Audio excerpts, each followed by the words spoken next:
We have another session of the work of the Foreign Office in relation to the appointment of Lord Mandelson, starting this morning. And our first witness this morning is Sir Philip Barton.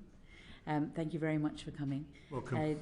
You've been in front of the committee a few times now, and when you were permanent Under-Secretary at the Foreign Office, it's nice to see you. I imagine that you thought one of the benefits of retirement was that you weren't going to see us again. I'd like to be able to say, Chair, it's nice to be back. I'm not sure that's entirely honest, but anyway, I might be accused of misleading you. But I think the thing to do is to remind you that you're no longer a civil servant. So I suppose the first question is you did have eight months left on your contract before you left. So why did you leave? I'll be honest and open with you, and I'm no longer a civil servant. It wasn't my choice to leave at that point, Chair, and I would have preferred to see out my tenure.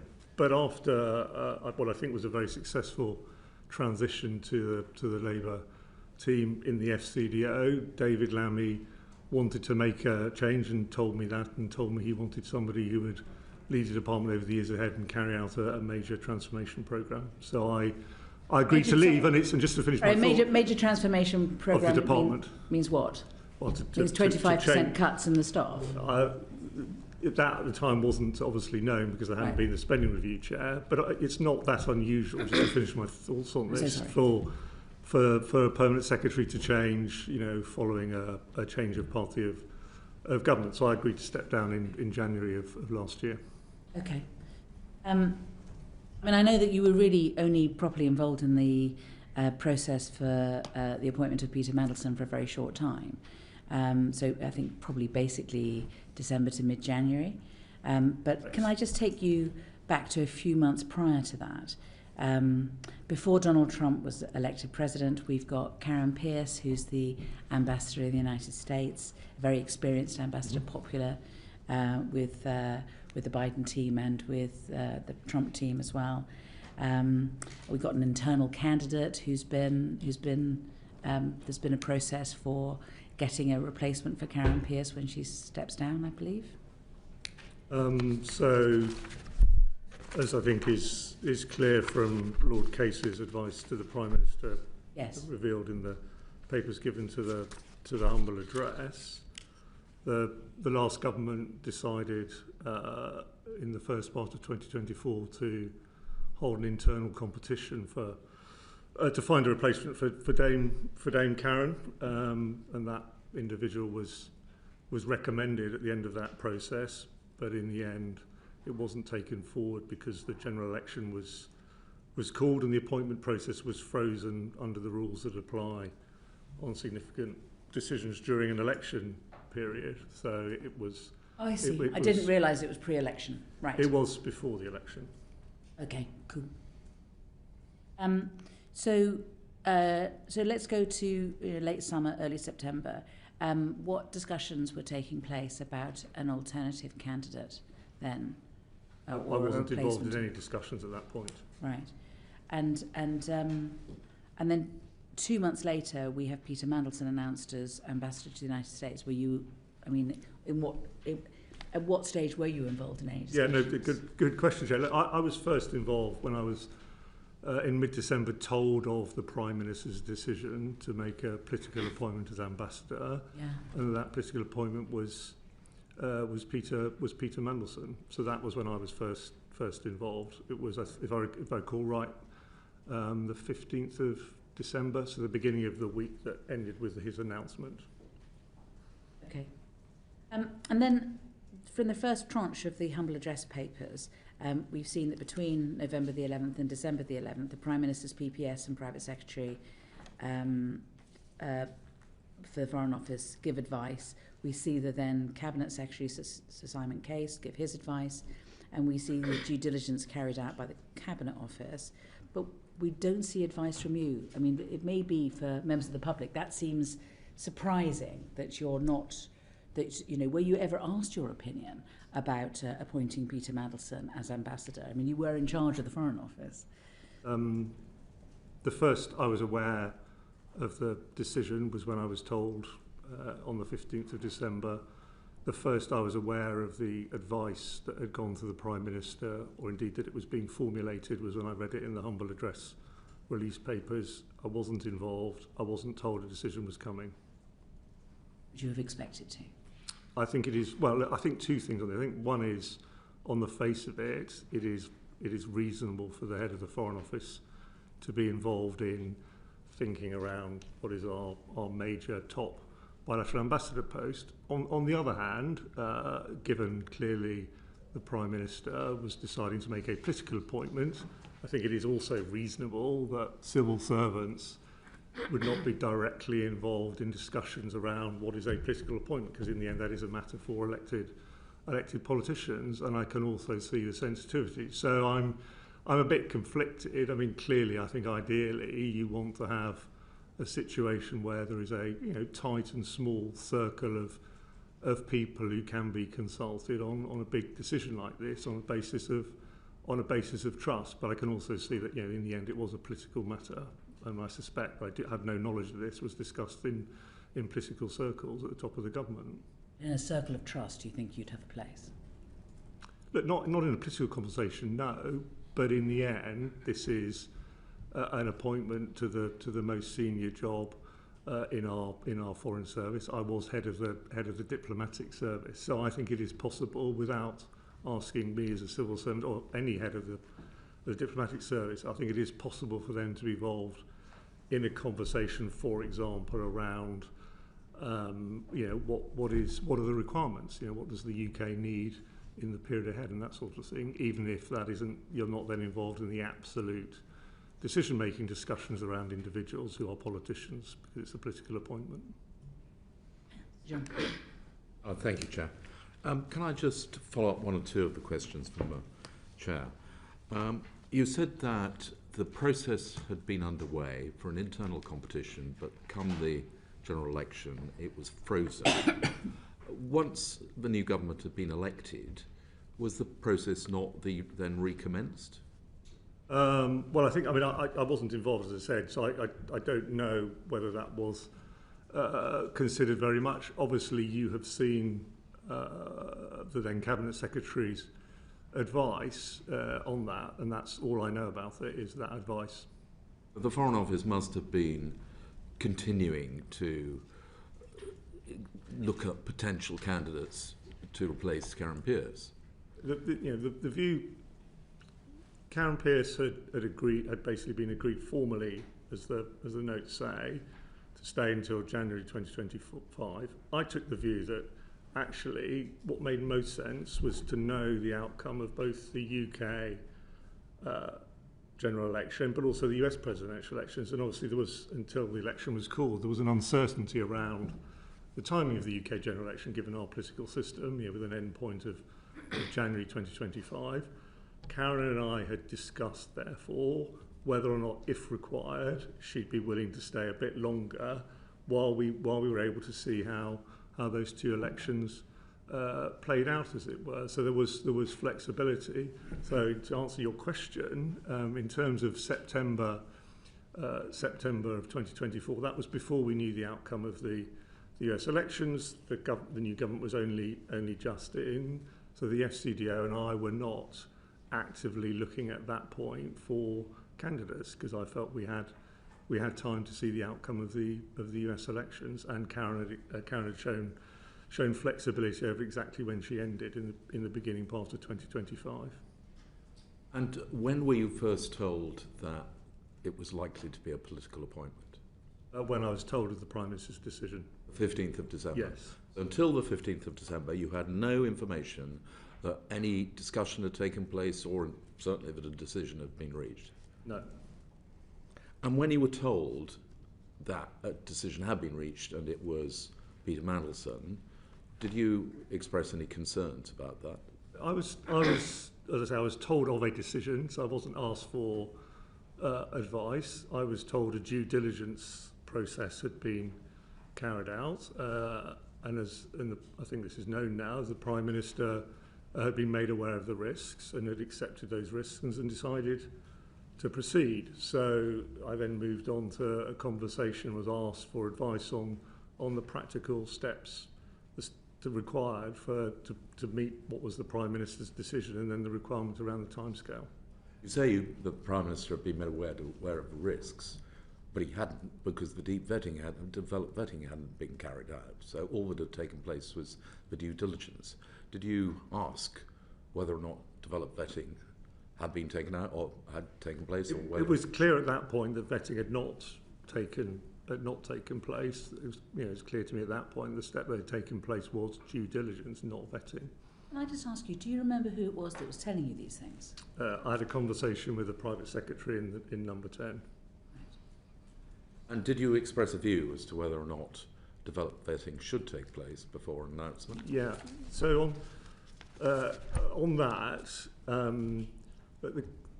later that week, as we were taking forward the practical steps required, the Cabinet Office initially said that as Mandelson was, to use the technical phrase from the guidance, a fit and proper person as a member of the House of Lords, he did not require developed vetting.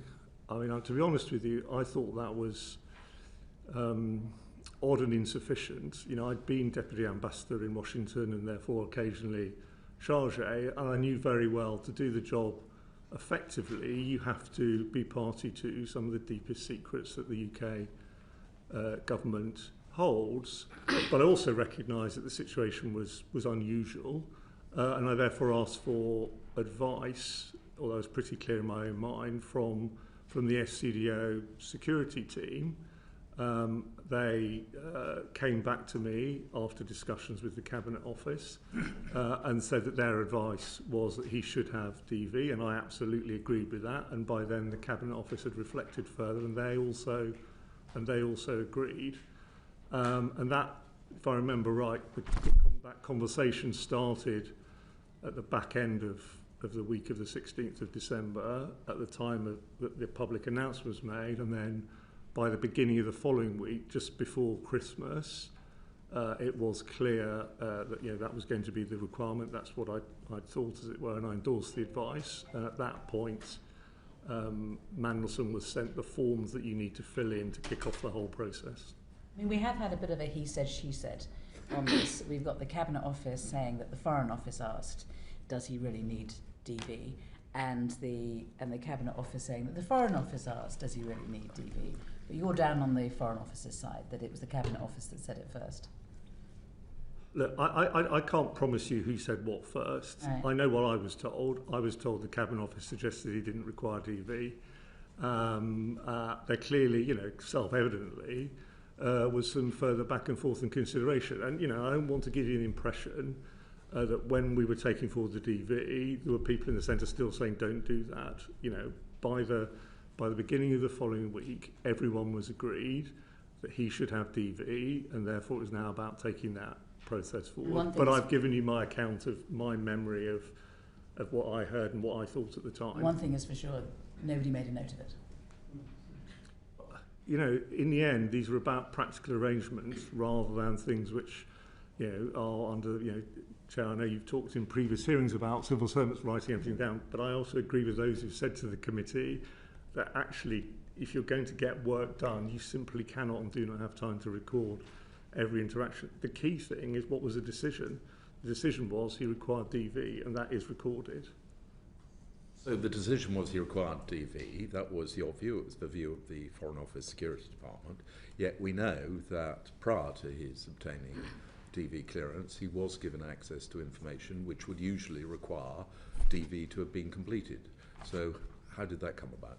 So you had I can't remember if it's 7 or 8 pages, but it's certainly lengthy and thorough response from the SCDO yesterday. You sent them a very long, not very long, I don't mean that in a critical way, a list of questions. I didn't mean long in a critical way. A list of questions, and they're very good questions. I think there are good answers in the SCDO's response. I recognise them from the consideration of the time. The context I was going to share on this point is you have a publicly announced ambassador designate to do the single most important ambassador job for the UK. You have a very, very compressed timescale you're being asked to meet for them to start their role in Washington. And you have the exceptional circumstances of an incoming Trump administration and a very high premium, therefore, in the new ambassador arriving as well briefed as possible in the short time available, recognising that normally ambassadors have several months to prepare for big jobs like this. And that required Mandelson to have access to briefings and papers to allow him to be properly prepared. And so, as reflected in what the Foreign Office said to you in the note last night, a decision was taken in line with the guidance that he should be given access to the building and access to the paperwork, in particular on, for example, the UK government's preparations and policies towards an incoming administration. And I was given that advice and I endorsed it, and I signed off on it. And I think it was the right thing to do to make sure that, as I say, the Prime Minister's choice for ambassador was properly prepared when he started his job. I think it would be very odd not to do that. It does look odd, though, because he's got a green pass, which just means that he's got DV. And he had a DV pass on the very day that, according to the DV people, he should be recommended to not get DV. So on the day that Ollie Robbins is making his decision that it's borderline, Mandelson is wandering around the Foreign Office with a DV pass. There's a photograph of him going into the Foreign Office on that day.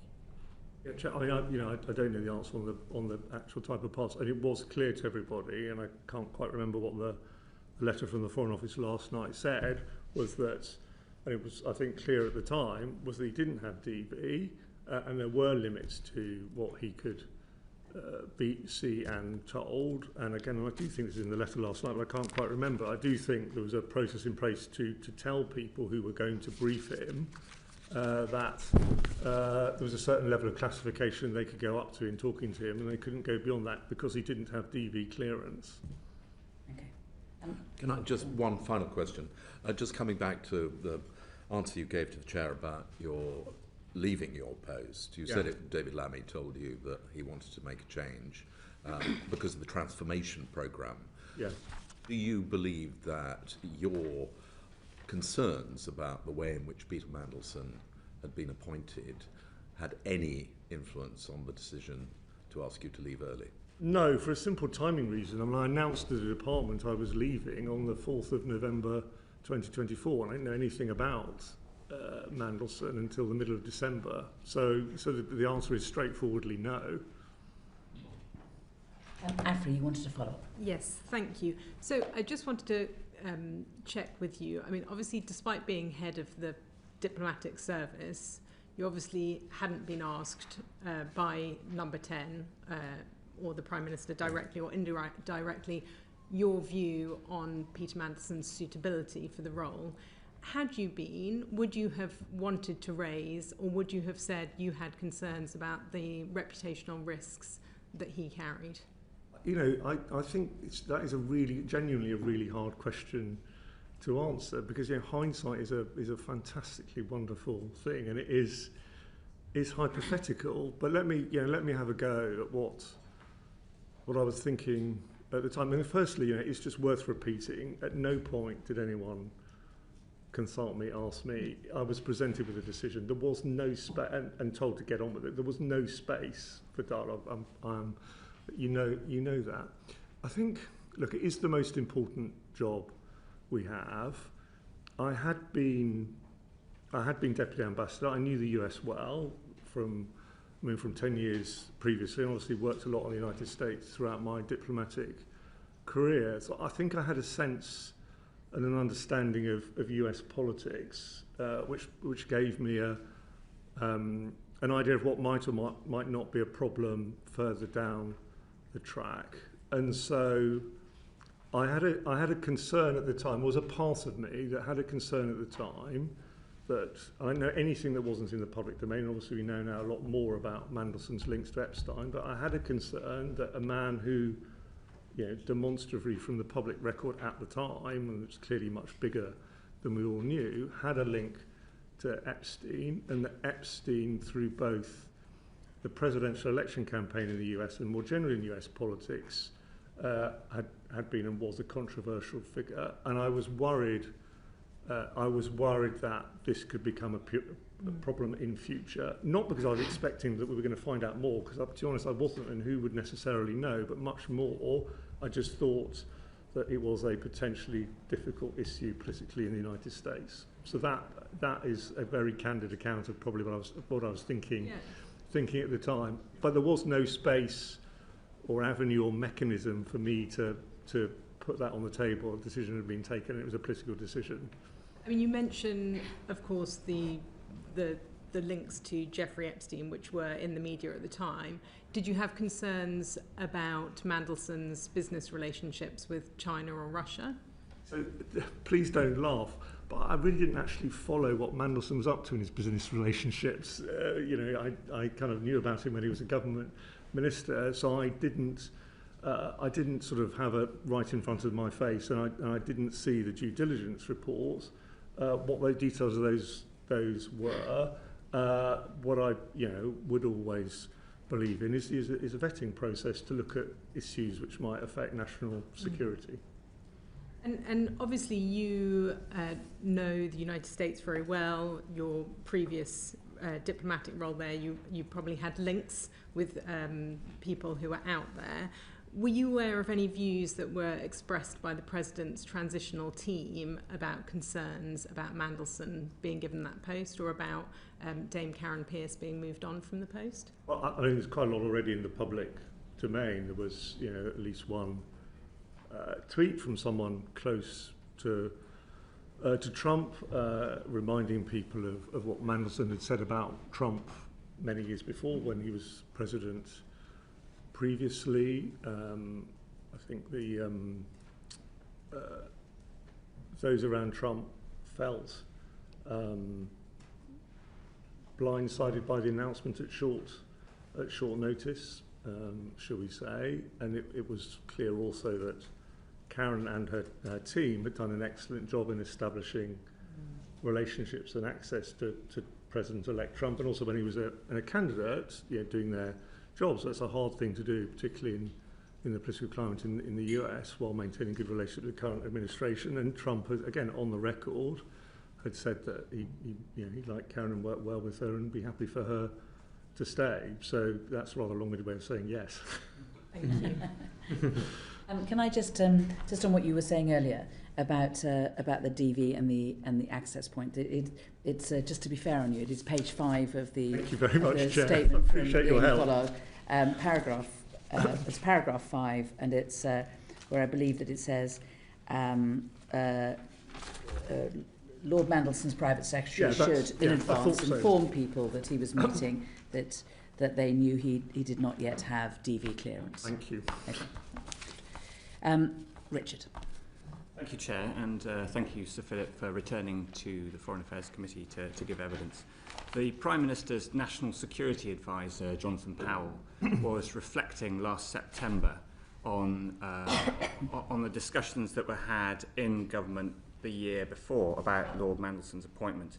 And he reflected that that you, Sir Philip, had reservations. Can you remember what you were saying to the National Security Advisor about your reservations around appointing Lord Mandelson back in 2024?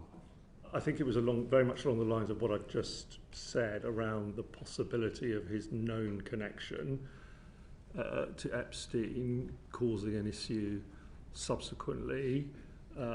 Obviously, I didn't know what was actually going to happen because Epstein was such a toxic hot potato subject in US politics itself, including in the election campaign.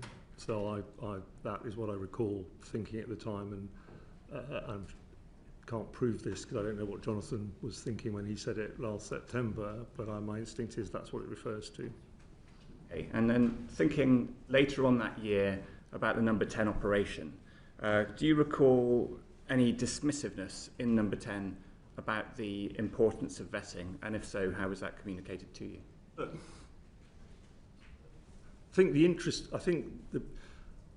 I wouldn't use the word dismissive. The word I would use is uninterested.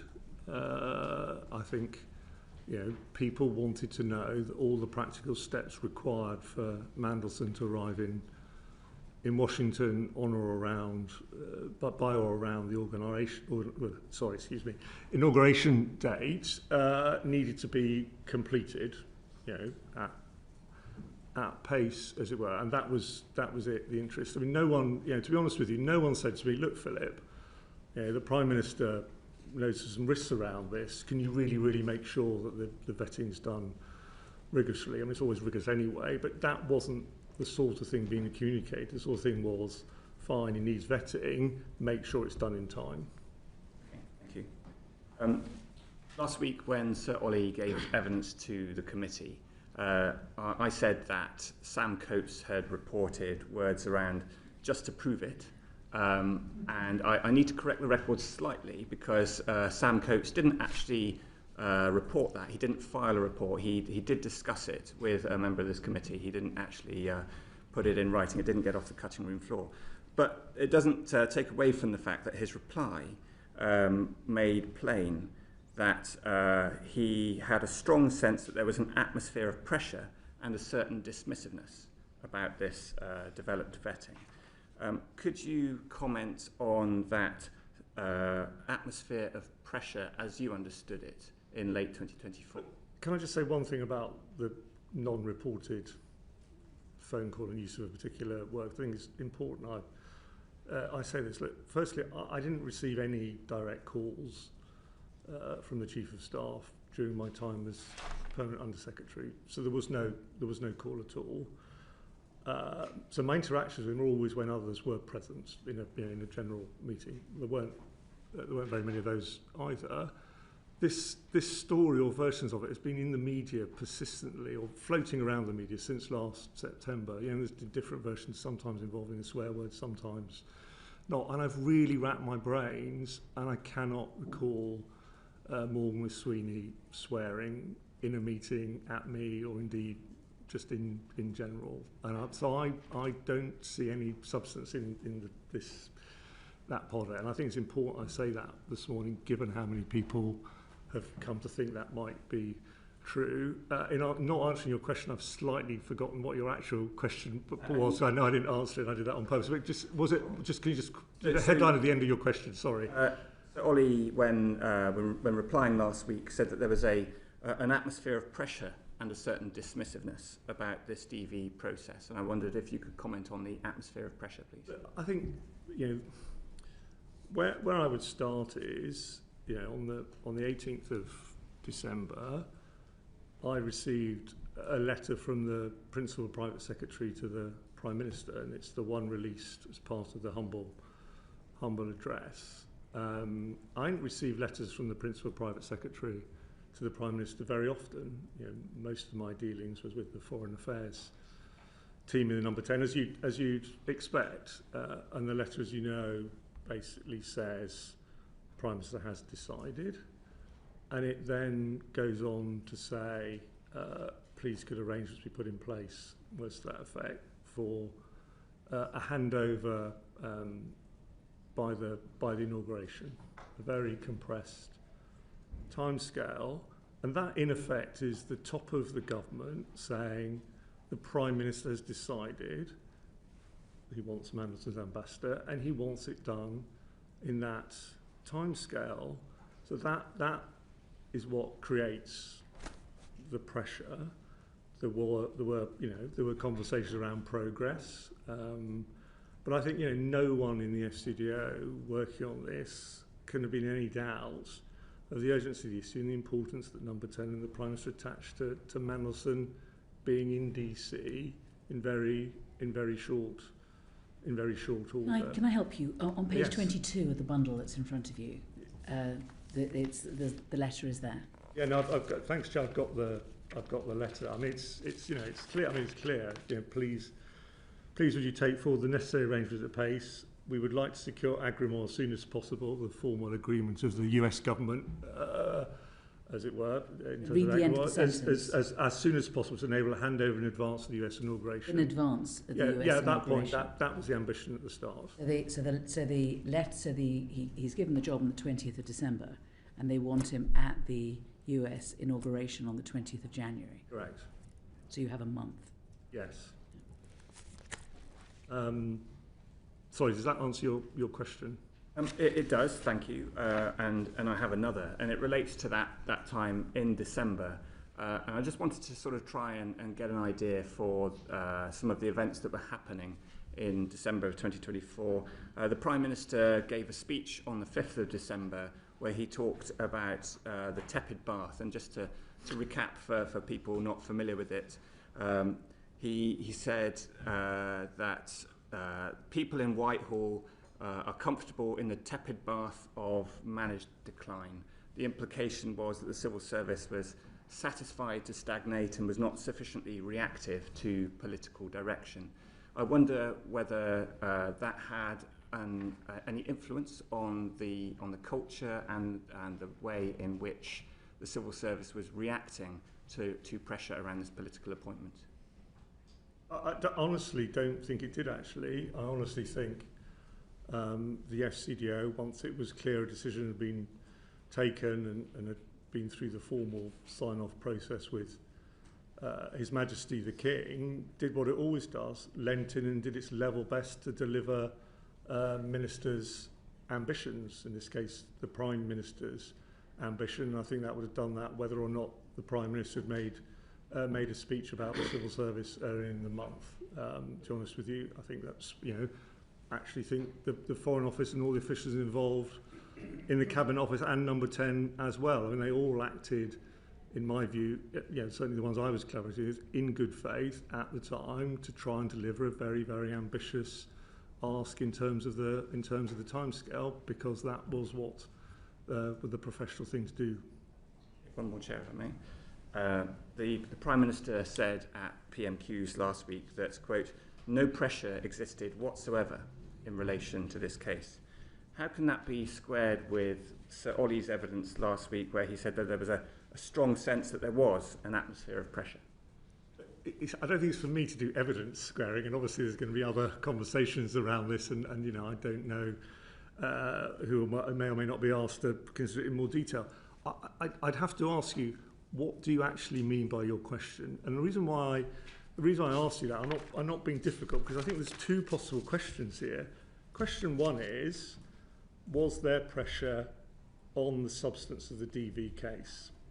Question two is, was there pressure to get the DV case done in a particular time frame? And they are different time frames. Sorry, they are different questions. And I worry. You get us two answers. I can give you two answers. I actually wrote down two answers, Good. Chair, because I think there are two questions there. And I do think some of the problem with them is people are talking past each other because they're actually talking about different things. But anyway, I can't find my answers, but I'll give them to you anyway. So should I just carry on, or do you want to ask? No, carry on. Answer one is, during my tenure, I was not aware of any pressure on the substance of the Mandelson DV case. Question two, was there pressure? Absolutely, and I've described it, and I also have seen what the Foreign Office said to you last night, and recognise what is said in that letter about the pressure to get it done, i.e. DV clearance, by a particular timescale. Because as I said to you earlier, I don't think anyone could have been any doubt in the department working on this that there was pressure to get everything done as quickly as possible. And I recognise your distinction between time pressure and pressure on the substance of the vetting process. But I think it's reasonable to suppose that one can affect the other. If there is time pressure, if there's a desire to get the ambassador out to Washington, D.C. before inauguration, then you can understand that the FCDO has the delegated power to give a recommendation around developed vetting, might also then lean on the substance as well as the timing. Yeah. So, if I recall right, Sir Ollie, when he was giving evidence to you last week, said that there was pressure on the timescale, but that did not affect his decision-making on the substance of the case. and the letter from the FCDO last night says he, i.e. the director ESND, does not assess that this pressure, the general pressure, influenced the professional judgment that was reached by himself or his team. And to be clear, I believe both of them. Even though they didn't manage to read the last page? Of what? There was a 10-page document of the DV, and neither of them seemed to have read it. Was that anything to do with the time pressure or any other pressure? I'm not aware of details of the boxes. Paper. Yeah, well, I'm not aware of the boxes. I've not seen a piece of paper with boxes on it either ever in my career. So, you know, nobody seems to have seen them ever. Right, thank you. Afra, you've got one question, and then I'm moving on to Abdesam. Just wanted to ask that given this tight time frame that there was, we're also aware that back in September of 2024, Lord Simon Case had written to the Prime Minister advising that security vetting should be carried out prior to the appointment of Peter Mandelson. But we know that the announcement, I think, was made on the 20th of December 2024, and it wasn't until 3 days later, as we've talked about, that security vetting commenced. So what would you say was the process in place at the time for the order of security vetting and appointment announcement, in your view? Sorry, can you just unpack slightly what you mean? Yeah. I'm not sure I could understand. What would you say would be the normal order of process in place at the time? Would you say that the normal order would be vetting and then announcement? Yes. Or announcement and then vetting? No, the normal order is vetting and then announcement. Thank you.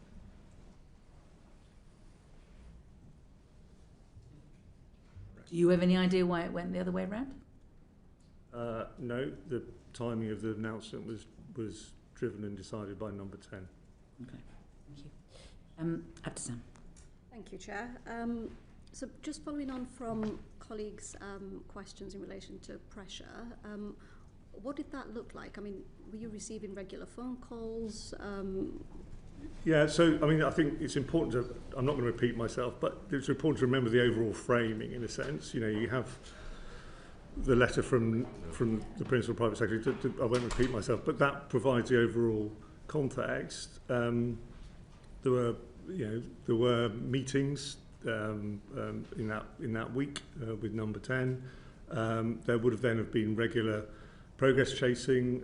There was discussion around the exact timetable that went on, and so there was, you know, keen interest all the way through from number 10 that the practical arrangements required to get Mandelson to Washington in the timescale required or thereabouts was all moving forward. But in a sense, the pressure was kind of set at the beginning and just carried on. It wasn't a matter of did someone phone every day at 10 o'clock. It was much more this ambitious timetable has been set.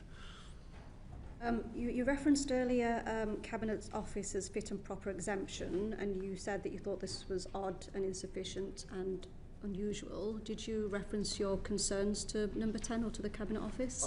I didn't need to be honest with you, because what I did was I asked the FCDO security team for advice, and then when the advice came back to me after their conversations with the Cabinet Office, at that point everyone was agreed that he needed DV.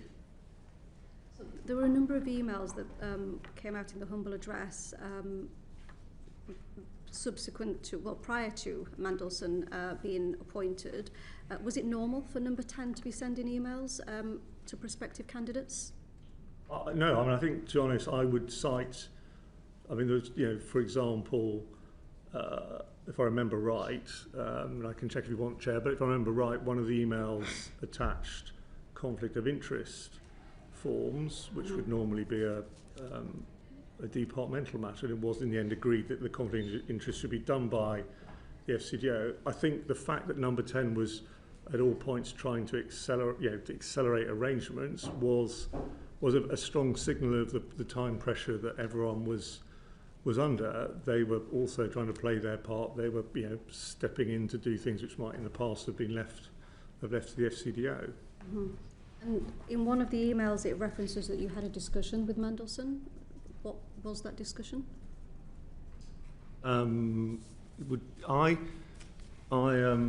from memory, I had a intro chat with Mandelson on the Friday, the day that his appointment was announced, and that was around practical matters of how the department would support him in his preparations to be the next ambassador now that had been announced.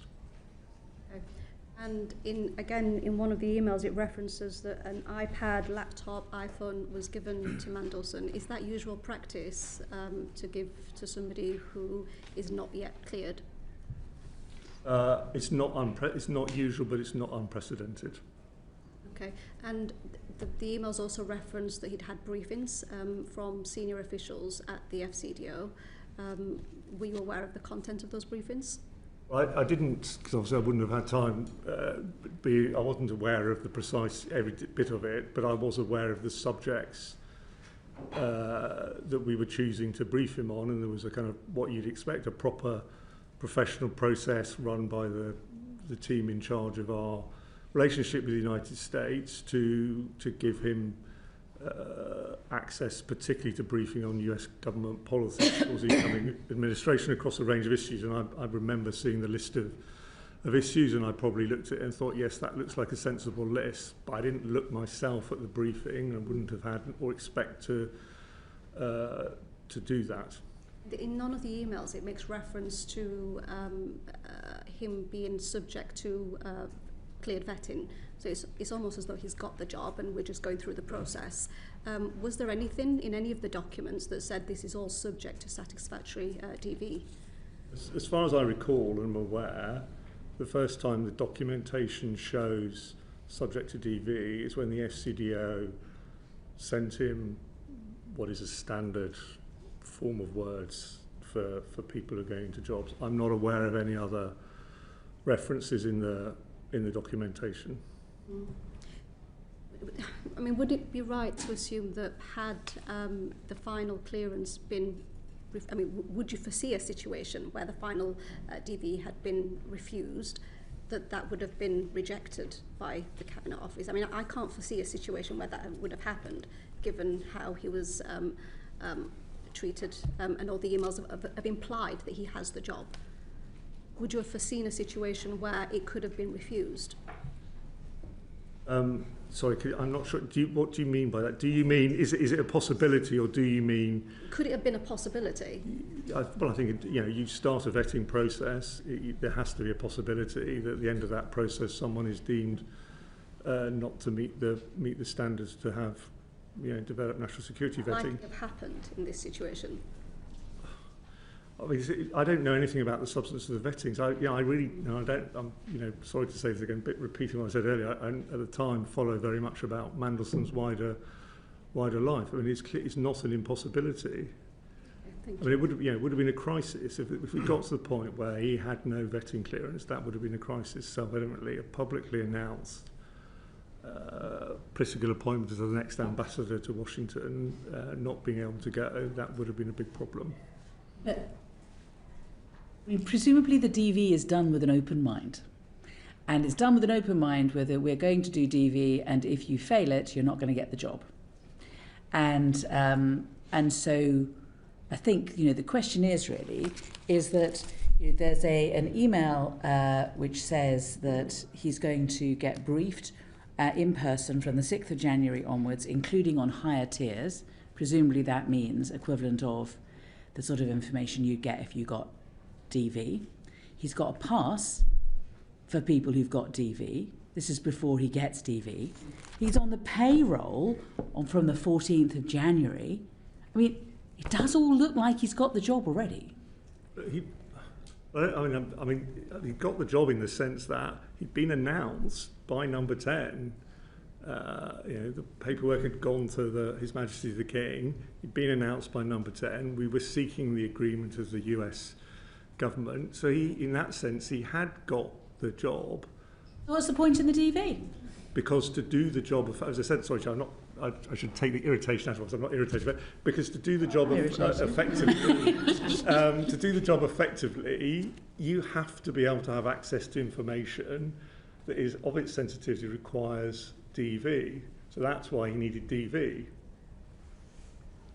If he'd been failed, he would have had access to the buildings as if he had DV. He would have had access to information as if he'd had DV, and he would have failed it because he would have been seen as a security risk. And you would have exposed yourselves to him as a security risk during the period. I don't agree that with your kind of characterisation of as though he had DV. He had access to the building, but parts of the building where people without DV also have access. He did not have access. Why did he have a green pass? He did not. I don't. John, you'll have to ask the Foreign Office about the passes. He did not have access to the parts of the building where you absolutely do require DV.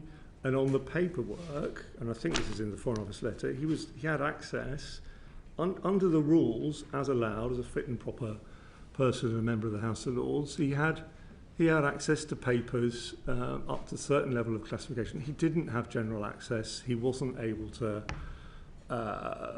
roam free, if you like, in terms of access to information across the department. So I can understand why it looks odd.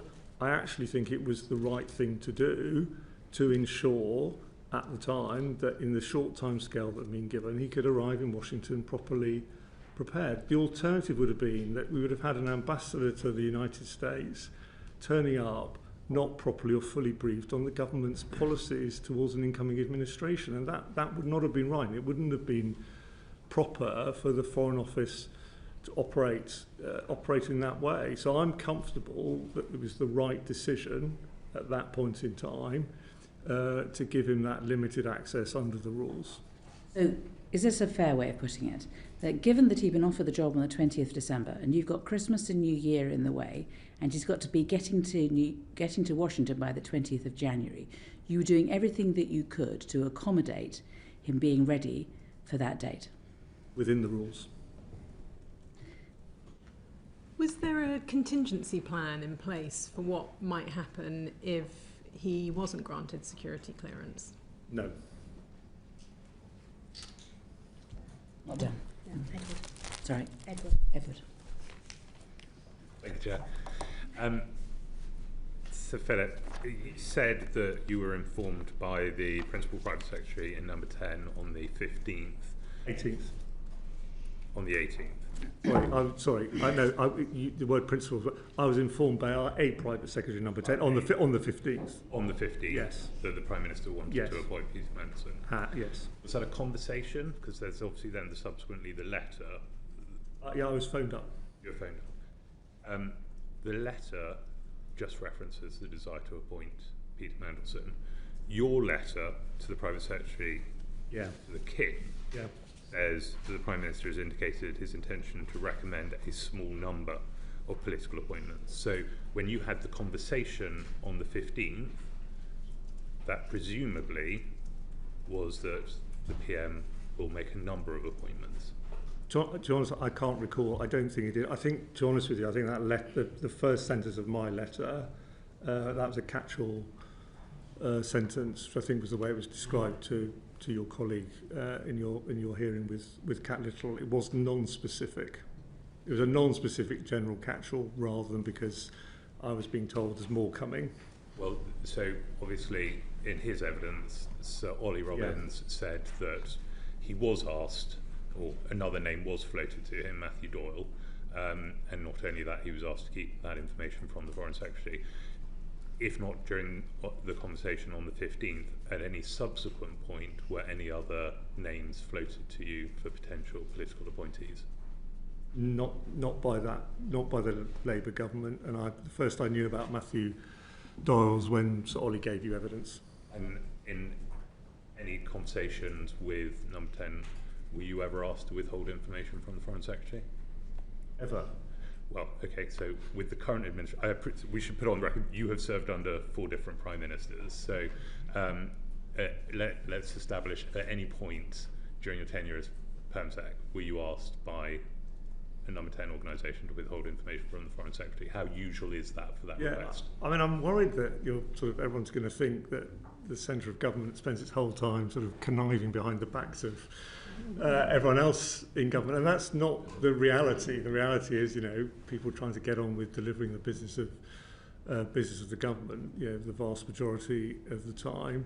I think my best answer to that question is unusual, but in the end, and I'd say it's particularly around things where you might have a policy disagreement or difference of view between the Prime Minister and the Secretary of State, it is not unheard of for permanent secretaries, in a sense, to try and work in a way which allows there to be a decision and a consensus view, and the government can then move ahead and take it forward. And in that sort of situation, it's not unheard of for a permanent secretary to be privy to something that they don't pass on to, or are asked not to rather, pass on to their Secretary of State. So I would describe it as not unheard of, but I don't want to give the impression that this is going to standard operating procedure. This is extraordinary. It's absolutely extraordinary. So the Foreign Secretary, so the permanent secretary at the Foreign Office can be told, don't tell your boss about this when they are the Foreign Secretary. Is that, I mean, has that ever happened to you before this? Yes, it has. Really? Yeah. Well, you learn something new every day. I suppose it begs the question, does that operate in the other way? Because a lot of this seems to come down to what the Prime Minister was told and when. So how frequently are people being asked to withhold information from the Prime Minister? Has that happened as well? I can't speak for Number 10 or the Prime Minister. I would never say to Number 10, you can't tell the Prime Minister. And I always work on the assumption if I'm speaking to Number 10, there's a possibility, and that's for them to judge, that the information I'm relaying to Number 10 might go to the Prime Minister. Because much of this does seem to hinge on how much the Prime Minister knew when he was making a decision to appoint Peter Mandelson, and the briefing that he may or may not got. So I can't help you with that because I wasn't involved. I appreciate that. You said that you weren't involved in the decision-making process around Peter Mandelson because it was a political appointment. Was the Foreign Secretary involved in the decision-making? I don't know. Okay. I mentioned already you served under 4 Prime Ministers. Search through the records, and you can correct me on this, suggests that the only other political appointment that happened during your tenure as Perm Sec was Sir George Hollenberry, who was the former Member of Parliament for Meon Valley and was appointed ambassador to Cuba during the Johnson administration. Comparing those 2 processes and the timelines, how markedly different was the Mandelson appointment compared with the process that was taken out for the appointment of Sir George Hollenberry? You might need to get chapter and verse on this from the FCDO. During my tenure, the only 2 serving political appointees were Lord Llewellyn, Paris then Rome, and you're quite right, Sir George Hollenberry in Cuba. I can't absolutely promise you, because I started in September 2020 at the height of COVID and had to lead a complex merger, but from memory, George Hollenberry's appointment was done before I started, even if he didn't take up post until after I started. But certainly I wasn't involved in doing anything around his appointment. I think it was already I think it was already certainly decided, even if it hadn't been announced, and then it was taken forward in what I would describe as the normal way for an ambassadorial appointment, with time to go through the steps in the normal sequence, if that answers your question. It does, thank you. More broadly, in terms of the process then, you've already mentioned that you have never seen the now infamous traffic light boxes. Apparently, according to the letter we received last night, the departmental head of security had also never seen the traffic light boxes, wasn't aware that it was. So Ollie has talked us through the fact that he had a meeting with the head of security. Have you ever had a meeting with the head of security to discuss whether or not somebody should be cleared DV in your time as PermSec? No, I don't recall a recommendation from UKSV ever being escalated to me during my tenure. That was unique. Given that you had never had cause to see the traffic light system, should we read anything into the fact that Sir Ollie, when he had that meeting, was not shown it. I would rest on what you were told in the FCDO's letter last night. I'll just pick up on one point. I'll do one point and then Uma. So in the letter last night it says this is unusual where there's a difference between UKSV recommendation and FCDO sign-off, but it says there's more than one a month. So sorry, the door opened. I misheard the last end of the. The letter last night says that it's unusual, but not exceptional, for UKSV recommendations to differ to the final FCDO decision on vetting, but it says there's more than one a month of those cases. But you're saying that they're not raised to permanent secretary level. Correct. Who would then make that decision? I think that's set out in the letter. If I remember right, it sets out the decision-making hierarchy, but you would have to get chapter and verse from the department. Uma. Thank you, Chair. If you'd become aware, Sir Philip, that there were issues with UKSV, given how high profile this appointment is, would you have raised this with the Foreign Secretary? I genuinely don't think that's a question I can answer, because I don't know anything about the substance of the concerns. So, and what I would say to you is that, you know, when you're a permanent secretary, you have what I describe as crucible moments, and you are basically being asked to decide something sensitive, sometimes under time pressure, and you can't discuss that with anybody. And I really don't think that I can second guess somebody's decision in those circumstances when I'm not in them and don't have the information and the environment of that time. I understand, but Sir Philip, you've said that it's very unusual for security matters to be raised, and certainly in your time that had never happened.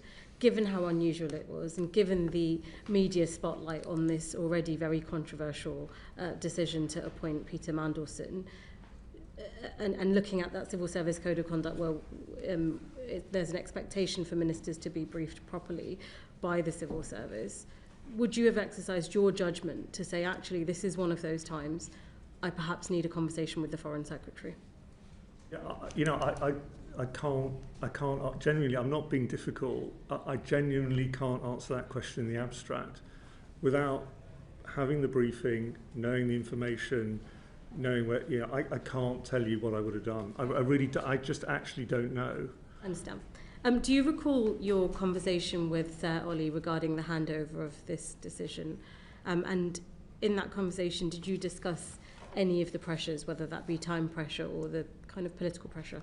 Yeah, I'm sure that I gave that we had about a week, but he spent a certain amount of that time talking to other people and reading documents, and we had, you know, conversation at the beginning of the week, and at the end of the week we had a longish meeting where I kind of went through some of the senior personnel issues, talked about some of the future appointments that were coming up, and you know, how he might want to think about that, and what you'd expect in a professional handover, and kind of some of the things that I knew or wanted him to know that perhaps weren't.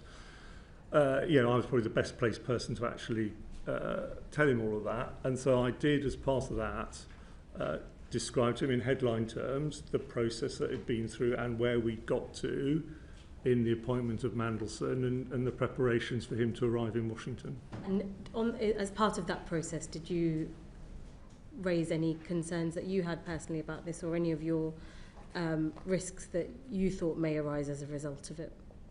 My memory is we had a general conversation mostly about what had happened, where they got to.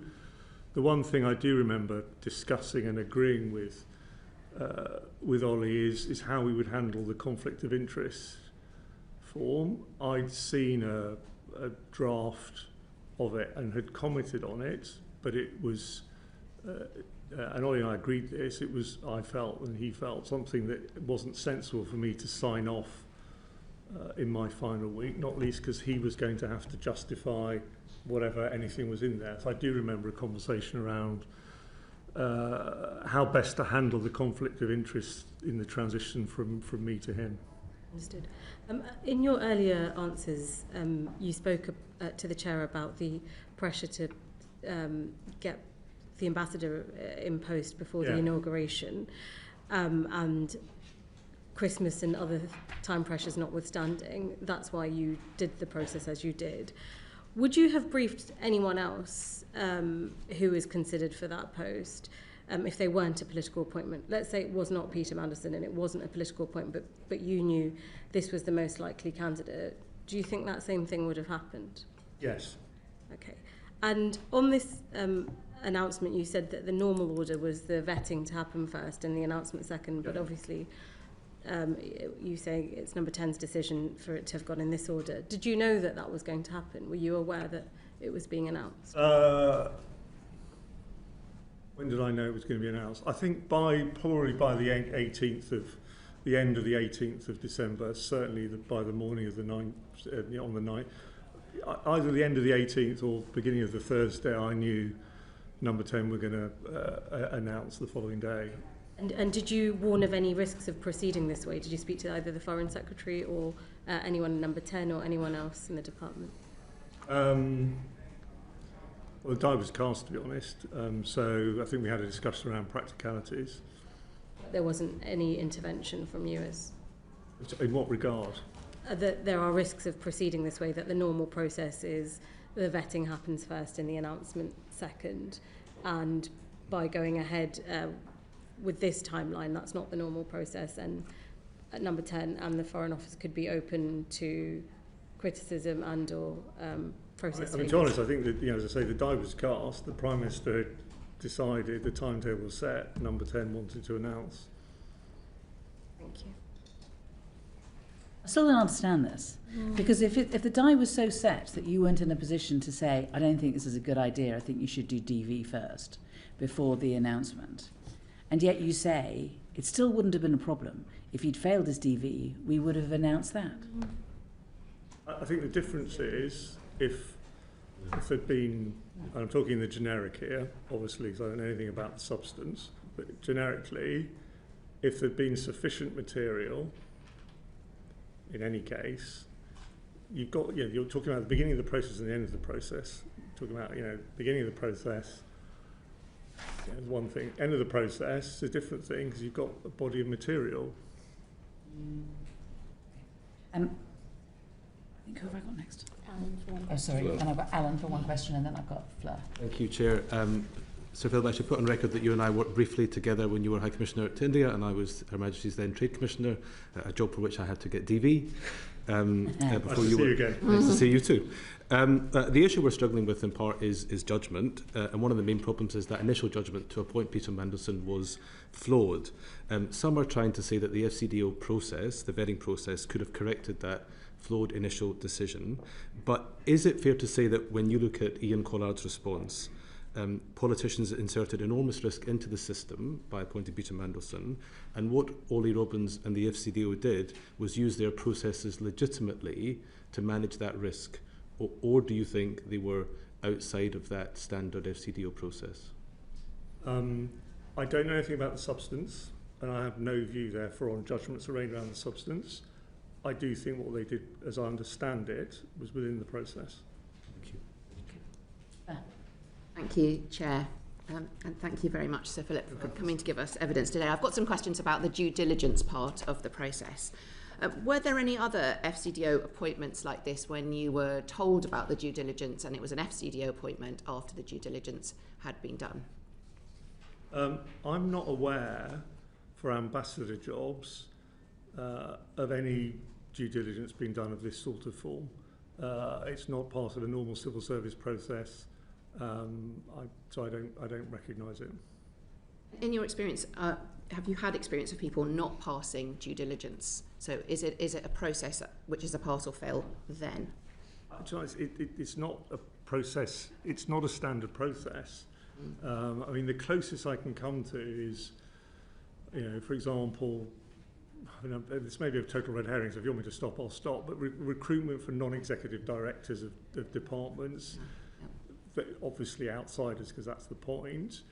they have in the past been subject to a look at their social media profile and that sort of thing to see whether that throws up anything which make them unsuitable for a non-executive role in the government department. But that, is a bit different, but that is the closest comparative in terms of appointment processes to full-time on the books jobs rather than a non-executive role. Certainly in the FCDO, it's not part of the process, and certainly not for ambassador jobs. And so just a bit more on the process. So you were told about it on a phone call on the 15th of December, but you weren't given the due diligence checklist, which I've got in front of us. It's part of the humble address papers that had already been completed. Did you see the conflict of interest paper at that time? No, because it wasn't completed. Okay. It was basically sent to Mandelson, if I remember right, the following week or the week after. Let me just check to make sure I give you the right date on the conflict of interest. I saw that over the weekend of, I think it was the 4th and 5th of January, and I had some points on it. Either, I didn't, further points I wanted addressed, and so I remember actually writing an email because it was a Sunday. I wrote an email setting out those points. Who did you write the email to? My office. Someone in the department dealing with it. Okay, and were they? So they were the concerns which would have been raised by the due diligence form about the different things we can see here. Epstein, for example, was in that. I think I can't speak to due diligence. I wasn't involved. On the conflict of interest form, there's a clear form which you fill out, setting out areas in which in your life that might create a conflict, and then there's a process with the line manager, and the Ambassador Washington is managed by the permanent Undersecretary to agree whether that conflict's surmountable or not, and if mitigations and so on. And is there a precedent of you seeing a due diligence form? Do you think you, or for asking? I know this is an unusual appointment because the Cabinet Office did the due diligence, so you didn't see it. Could you have asked for the FCDO to also do due diligence, seeing that you were going to be Peter Mandelson's line manager, and so that you were directly responsible in that way? Yeah, if I remember right, I think I asked to see it and was told it formed advice to the Prime Minister, and therefore wasn't something I could see. Look, I think what you're suggesting is that I've been told the Prime Minister had due diligence done. He's seen it, decided this, and I'm going to say, well, that's not good enough for me. I'm going to do my own due diligence. I don't think that's plausible. Obviously, there was the pre-existing conflict of interest process and national security vetting processes which were gone through. Just to be clear, in that week, I think you've been asked before about did you raise this with the Foreign Secretary? So this week of the 15th, you were told, the 18th it became public. Did you have a conversation with the Foreign Secretary during that week to say, this is the most high-profile appointment. It's a very controversial appointment. It seems. I was clear in my own mind that I needed to know the Foreign Secretary was content before I went to His Majesty the King to seek his agreement. Diplomatic service appointment, ambassador, ultimately, obviously Prime Minister involved as well, but responsible to the Foreign Secretary. If I remember right, the Monday was the day of the annual Australia-UK ministerial meeting, which both the Foreign Secretary and I, pretty busy, both in our own rights. My counterpart was here as well as Penny Wong, but also together in joint meetings for much of the day. My memory is that I had a brief word in the margins of that to relay to the Foreign Secretary what I had been told. And if I remember right, he said he would talk to number 10. Okay. So you were told by phone call, then you were in the same meeting together, and then you said, I've been told that this is going to happen, and the Foreign Secretary said he would have words with number 10 after that. And then did you hear anything back from that? I didn't say he would have words, which obviously can be read differently. No, let's make this very clear. He said he would talk to He would talk to number 10 about that. And did you hear back from that before it was then you wrote that letter to say he was appointed? So yes, I had the letter from the private secretary, the Principal Private Secretary of Foreign Affairs on the morning of the Wednesday the 18th. I established the Foreign Secretary was content for me to take forward the process, and I then wrote to Sir Clive, and the letter's part of the release, as you know. Is there any record of that meeting where you had an establishment of the Foreign Secretary? He was travelling, and I had a exchange with someone in the travelling party and had a message back. He was content for me to write. He was on his way, I think, to a dinner of NATO foreign ministers. Can I just follow up on this? So you've said that there was, I mean, the purpose of due diligence is to look at reputational risks, yeah? And so if I was Foreign Secretary and one of my ambassadors had gone rogue, it would be for me to be answerable for that, right? So surely it's important in those circumstances for me to see the due diligence. I don't know the extent to which the Foreign Secretary was involved prior to the Prime Minister's decision. I don't understand what that answer is. You said that you'd asked to see the due diligence and you were told that it was something for the Prime Minister, and now you've given whatever answer that is. Sorry, Chair, would you mind just repeating the question? Would you just repeat the question? Did the Foreign Secretary see the due diligence or not before you tell the King, I've discussed this with the Foreign Secretary who agrees with the recommendation? I'm not aware that he saw it. Are you aware that the Deputy Prime Minister has now said that there were worries about Peter Mandelson's appointment at the time? And he said to LBC that there was a discussion within government, but that ultimately it was a matter for Number 10. I saw the media report at the time. Is that all you're going to tell me? Honestly, I'm not being difficult. If you ask me a question, I will answer it. But I should also say I'm obviously not here to speak for the Foreign Secretary. You kindly pointed out at the beginning I'm not a civil servant anymore. Have a view on the accuracy of the statement. Just read it again. I mean, I think you should ask the Foreign. If you want to know the Foreign Secretary's views, I don't really feel. But you were there in the middle of all of this, right? You were there in the middle of all of this. The Foreign Secretary is your boss. Fair enough. The Foreign Secretary. You're telling us that the Foreign Secretary was happy, and you told the King that. The Foreign Secretary, now the former Foreign Secretary, now the Deputy Prime Minister, is saying actually that there were concerns and there were discussions going on. Which is true. Got it. So I'm not being unhelpful, I promise you. Let me put it this way. I was asked what the Foreign Secretary said when I told him. He did not say, Philip, please crack on, write to the King. He actually said, I'm going to talk to Number 10.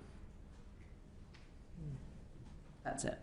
That's that, because we were in the margins of big important meetings with the top of the Australian foreign and security system in what is always a very pressurised period in the run-up to Christmas, and this was about a political appointment. He was my political boss as Foreign Secretary. I gave him the information I'd been told. He said he would talk to Number 10. Cool. A follow-up to that, Sir Philip. So yesterday, the former Foreign Secretary, now Deputy Prime Minister, said, as the Chair said, that he'd expressed worries. And you said this was a conversation in the margins. But again, back to how serious an appointment this is and the level of media scrutiny already rightly on this appointment. Did you have any further conversations with the then Foreign Secretary about these worries? As I recall, he and I had a brief conversation. I can't remember if it was the 18th or the 17th or the 18th, so the Tuesday or the Wednesday. It was inconclusive, so he wasn't at that point saying he was content for me to proceed, and I hadn't in any case received what I asked for at the outset. I said at the outset to Number 10, I'm not doing anything until I've got something in writing. And at the point of that conversation, I hadn't received a letter from the Principal Private Secretary, and so we had an inconclusive conversation. Did you raise any of your concerns with him for him to make a judgment to pass this on or anything like that? Was there any conversation about the worries that you both seem to have had? I think the Foreign Secretary should speak for himself on his views and what was said, as it were. I at that point was doing my best to resolve the situation, establish what I was being asked to do by the top of the government, and then take the bureaucratic steps necessary either way. So it was a situation that needed to be resolved during that week. Do you think the process of that week, the due diligence part of this, is evidence of, and the timings of it, is evidence of pressure or undue pressure, or evidence of due process being followed? I'm really sorry, but I'm not sure I follow you. The fact that, I mean, it's very, by your own admission, it's very unusual, and it was an unusual appointment of a political appointment. So it was this whole process tested the system to the limit, really, and we're looking at how the system worked in this case, but also what we need to learn for the future. But just the evidence of, you were already told quite late on in the process, due diligence had been done, then you were told he was going to be appointed, and then it was very publicly announced very quickly, and then so all of that, the timing of it, is that, in your opinion, evidence of pressure, undue pressure, or evidence of due process being followed at pace, yes, and you're in a high pressure environment all the time in your role? The short timescale created the pressure, as I said earlier. In terms of the parts that the FCDO and I was responsible for, I mentioned conflict of interest or vetting, and other decisions. I'm very confident they were taken, albeit under pressure, properly. As I've already been clear, the number 10 decision to announce in advance of DV was unusual. And final one from me. With the benefit of hindsight and many months to look at this and think about this whole process, where did the process go wrong? Was it at that early stage of even considering him, or was it the due diligence, or was it the vetting? Where did the process go wrong in your view? I don't have complete knowledge or insight into the process prior to the Prime Minister's decision, so I can't answer that question. You told us that it's the normal process to do vetting and then announcement. So for comparison purposes, when it came to the appointment of Jonathan Powell, was he vetted and then announced? I wasn't involved in his appointment. Oh, he's not Foreign Office. He's a National Security Advisor, it's a Cabinet Office role. What about when he was Special Envoy for the British Indian Ocean Territories? Envoys are different and are dealt with differently. I honestly can't remember the secrecy on that, so you'd need to ask the department. Alex. Thank you, Chair. Thank you, Sir Philip. You talked about the short time scale causing problems. Do you think there was a reasonable diplomatic reason why Number 10 wanted the appointment done by Trump's inauguration? Look, I think once the Prime Minister's decided they want a change of very high-profile ambassador, you don't want to wait too long. You don't want to get on with making that change. I mean, my own view wasn't essential for Mandelson to be there by the time of the inauguration. Always takes a while for US governments to form because of the confirmation process. It's actually quite quick in Trump 2 compared to Trump 1, but it does take weeks. So I was personally much less concerned and didn't see that as an absolutely essential thing. And of course, Karen Pierce was willing to stay longer and be flexible within reason, and be well respected and connected to the Trump transition team. So yes, I can see entirely the point of getting on with it. I wasn't quite convinced that we had to see the 20th of January as a deadline, but that was the one we'd been set, very clearly, and communicated by the top of the government. Did you say that to Number 10? To be honest, I think, I would have been clear that we didn't have to, but I think in the end they were getting with it. It's also true that in the end, Lord Mandelson didn't go until after the inauguration. Any other external appointments, including political appointments, but others, are there examples where somebody has started in post before they've received their DV and then had access to those materials? I'm not aware of an ambassador starting in post, certainly externally, without DV. I mean, I can't speak for history, if you know what I mean, but in recent times, no. And do you think the argument that because Lord Mandelson was a Privy Councillor, he wouldn't need DV clearance was credible at all? As I said, my initial reaction was that it was odd and insufficient. So no, which is why I asked for advice. But but we did also pretty quickly settle on he needed DV. And you said higher classifications of material that he wouldn't have access to. What level of classification before he received his DV was Mandelson able to access? I think it's in the letter, but I think it was up to secret. 0.5 page, whatever it is. It's in there. So up to secret was allowed. So there were no briefings he was given above that level of classification before he received vetting? Not that I'm aware of. Did the intelligence agencies ever share any concerns with you about Mandelson's appointment or his access to information? No. Thank you. Knowing what you know now about Peter Mandelson's relationship with Epstein and everything else, do you think the DV process made or UKSV made the correct decision and the FCDO made the correct decision? I'm not aware of any of the substance of the DV process. I genuinely can't answer that question.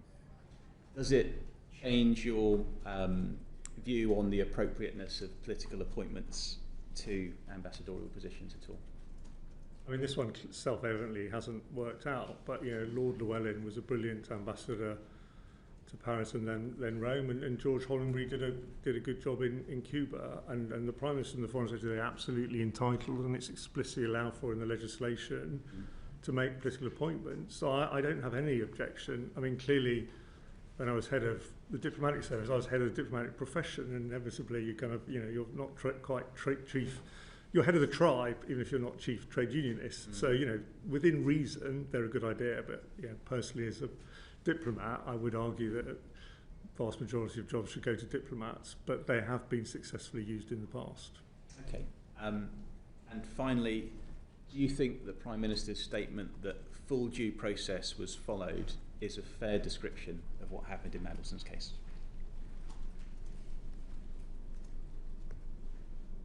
I'm going to dodge. I'm really sorry, but I just actually don't think it's for me to sit here it's not for me to, it's for others, including, all of you as members of Parliament to come to a view on that.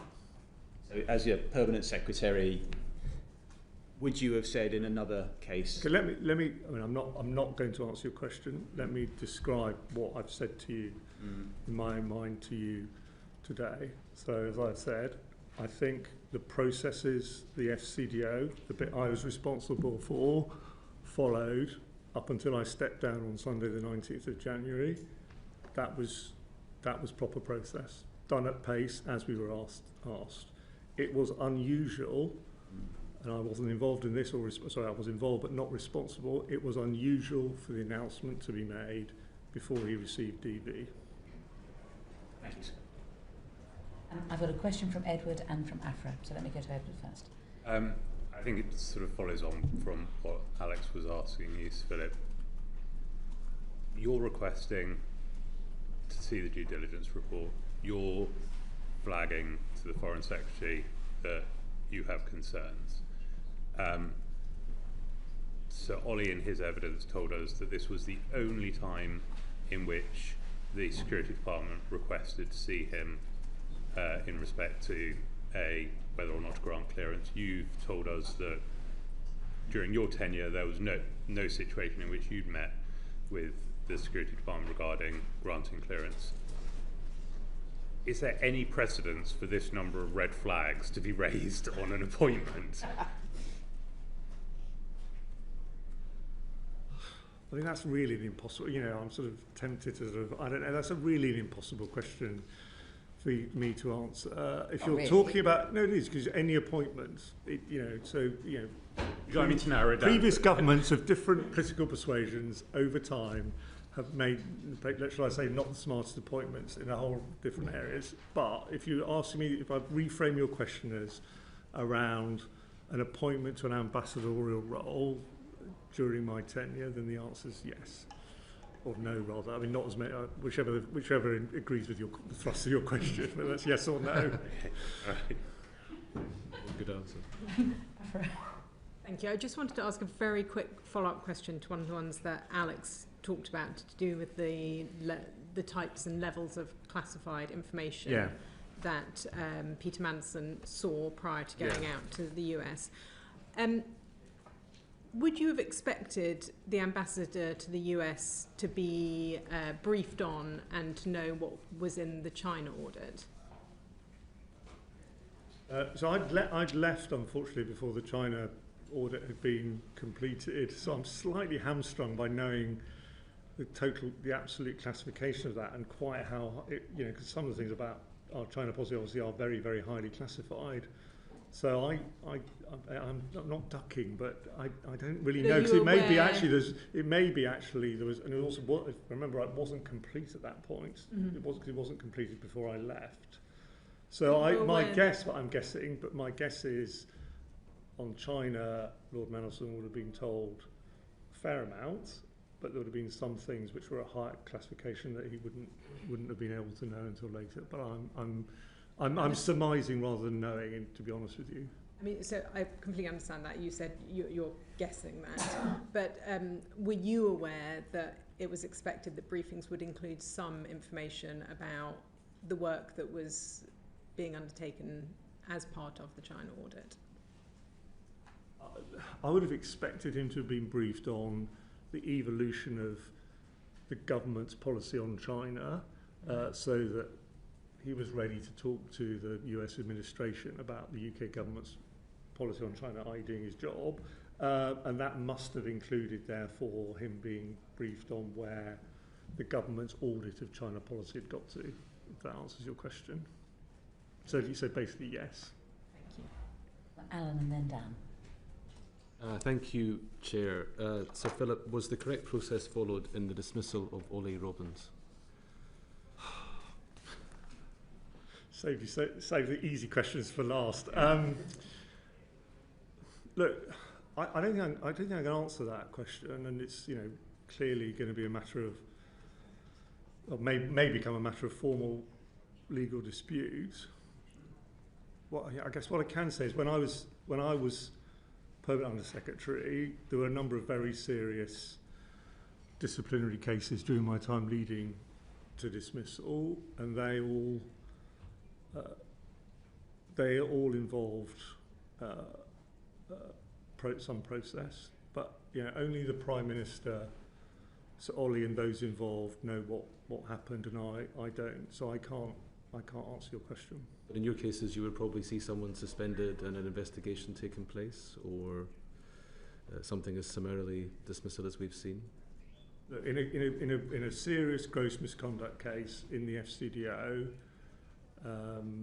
so for an FCDO member of staff, however serious, in my time, it was going to suspension and at least one case removal from post for overseas ambassador, and then a very short period to do a formal process. Thank you. I want to ask about the due diligence report, but does anyone else want to come in on?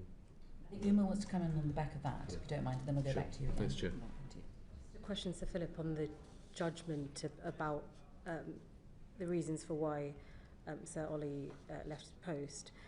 Would you have informed Number 10 or the Prime Minister of the concerns about Peter Mandelson and those leaked emails and the emails released by the US Department of Justice after the decision to sack Mandelson? If the view from the civil service is that you don't inform your principal before, surely after, when all this information's in the public domain, would you have intervened? I don't think I can answer that question for the reason I sort of gave earlier about not being in the moment. I mean, I recognise the Prime Minister clearly believes genuinely he should have been told. So Ollie set out for you his view, including, if I understood him right, that he felt he was bound by the rules not to discuss the information from the vetting process, although that's now disputed, and you had different evidence from Cat Little. So, and I personally think it's a very good thing that someone as Adrian Fulford's stature has been asked to look into this, because we can't be in this damaging situation again. But I'm afraid I just actually can't answer your question. but we do need a proper look at this because it is very damaging. I'd agree, Chair, if you can let me ask one final question. This is a hugely significant decision, this appointment. It had national and international repercussions as well as reputational risk. There's a well-publicised friendship of Jeffrey Epstein, and the FCDO and the civil service's view time and time again has been that they can't intervene because the rules don't let them intervene, or to take a passive approach. Do you think, given everything we know, the system should be changed going forward? I don't know the answer to that question, which is why I'm pleased that Adrian Fulwood, who I know from his time when he was, I think, the first head of the investigatory, he was the first investigatory powers commissioner, and also, if I remember right, may still do, has been the final appeal for vetting processes, so cases, so clearly knows a lot about it. I think he is the right person to get actually at that question. It's definitely right to look at it. Back to Anne. Thanks. In the follow-up to her evidence to the committee, Cat Little confirmed there was no Cabinet Office advice ahead of the decision that Morgan McSweeny and Matthew Doyle should follow up questions with Peter Mandelson about Epstein. Have you any views on whether you thought they were the right people to do that, or whether someone independent of the process or someone trained in vetting would have been better to follow up? It wasn't part of the vetting. It wasn't part. So the due diligence process. Yeah, no.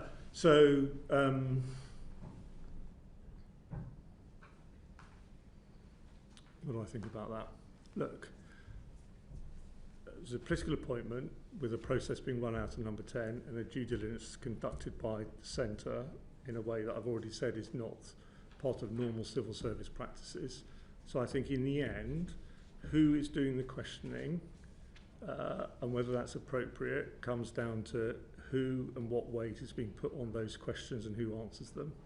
And so in a sense, I just actually genuinely don't know, because it wasn't me making the decision. I wasn't involved in it. It wasn't there for me to kind of say, well, that's good enough or not good enough as the conduit for the questions. I wasn't being asked or ever involved in putting any faith in that conduit. Thank you. Thank you, Chair. Right.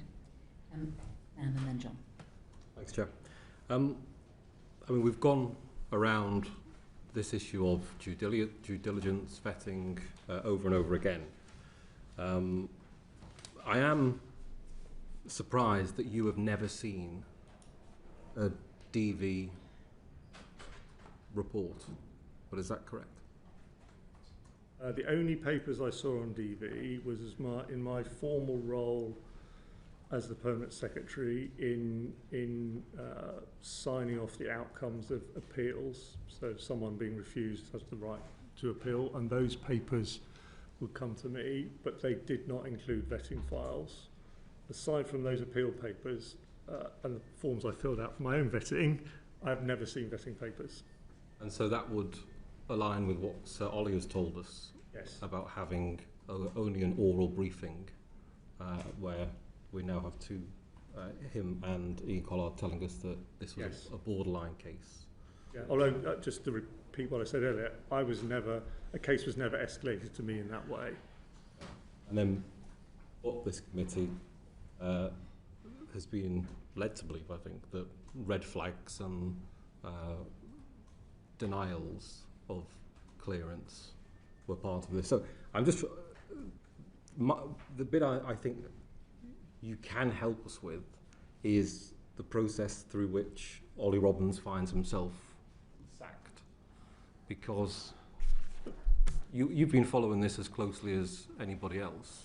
I mean, just to phrase the question differently, do you understand why Sir Ollie Robbins has been sacked? I have not seen the letter he was sent, so I cannot, and I don't speak for him, and neither do I speak for the government. So I can't sit here today and say I know. And I note also that Ollie was very clear in his evidence to you in basically saying he wasn't going to talk about that. But in the end, the FCDO is a make recommendation department because it takes responsibility for passing clearance. It has the power to manage risks and to mitigate those risks, and that is the process that all of the evidence that we've seen shows us has happened, which also aligns with what the Prime Minister has said, that due process was followed.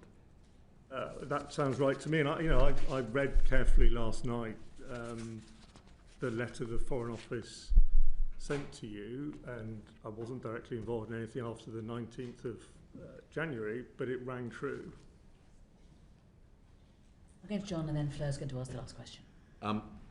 You'll be aware that a number of former very senior civil servants have spoken about how damaging this episode has been on the civil service. As a former very experienced permanent secretary and head of the diplomatic service, what is your assessment of how this has affected the civil service and in particular the diplomatic service? I mean, Sir John, thank you for that question, because I think I'm glad you asked it. It's a very important one. I think it's also important to remember the kind of wider context. Look, the British system of government works best when civil servants and ministers, including at the highest level, work together effectively to deliver the elected government of the day's programme, but respecting that they've got slightly different jobs and roles and responsibilities. And whenever that isn't happening, and that isn't happening effectively, then you're not able to deliver as well. So I do think a situation, and you need to have load-bearing relationships at the most senior levels as well. So I do think there's a challenge now, and I think it's incumbent on all of us, including people no longer in government who can perhaps help from the sidelines, to try and get back to a situation where the government of the day and the leaderships of the government of the day and the civil service of the day have trusting relationships, understanding they've both got different pressures on them, different roles under pressure and slightly different roles, but need to work together as a team to deliver for the country. And the trusting relationship at present, do you think, is broken down? I don't like sort of black and white terminology like broken down. I do think self-evidently that there are now challenges, at least for some people in the relationships. Not least people who think they're in charge of their departments, who understand that their permanent secretaries have been told not to tell them things. I've got one more question, one more piece of the puzzle, which is about going back to access talks that you held with what were then shadow ministers before the election. Did the issue of political appointments, the appointment of the ambassador to the US, or appointing Peter Mandelson come up in access talks? Would they have been recorded? Yeah, if you're asking to say were there records of if your question is were there records of access talks, the answer is yes.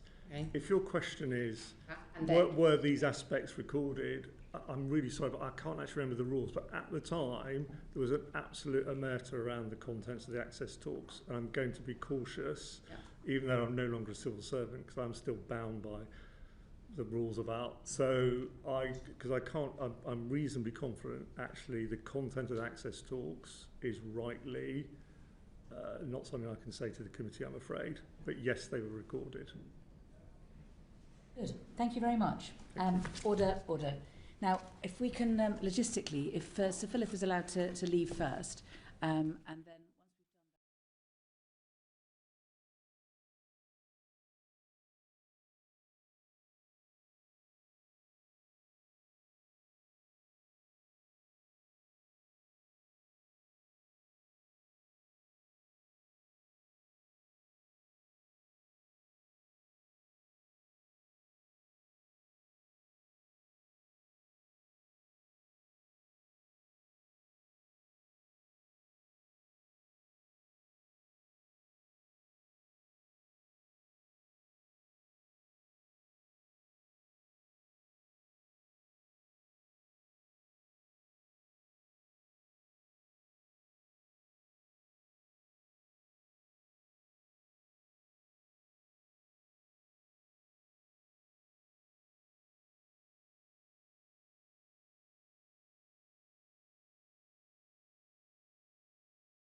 The Foreign Affairs Committee are continuing their inquiry into the workings of the Foreign Office and the appointment of Peter Mandelson in particular.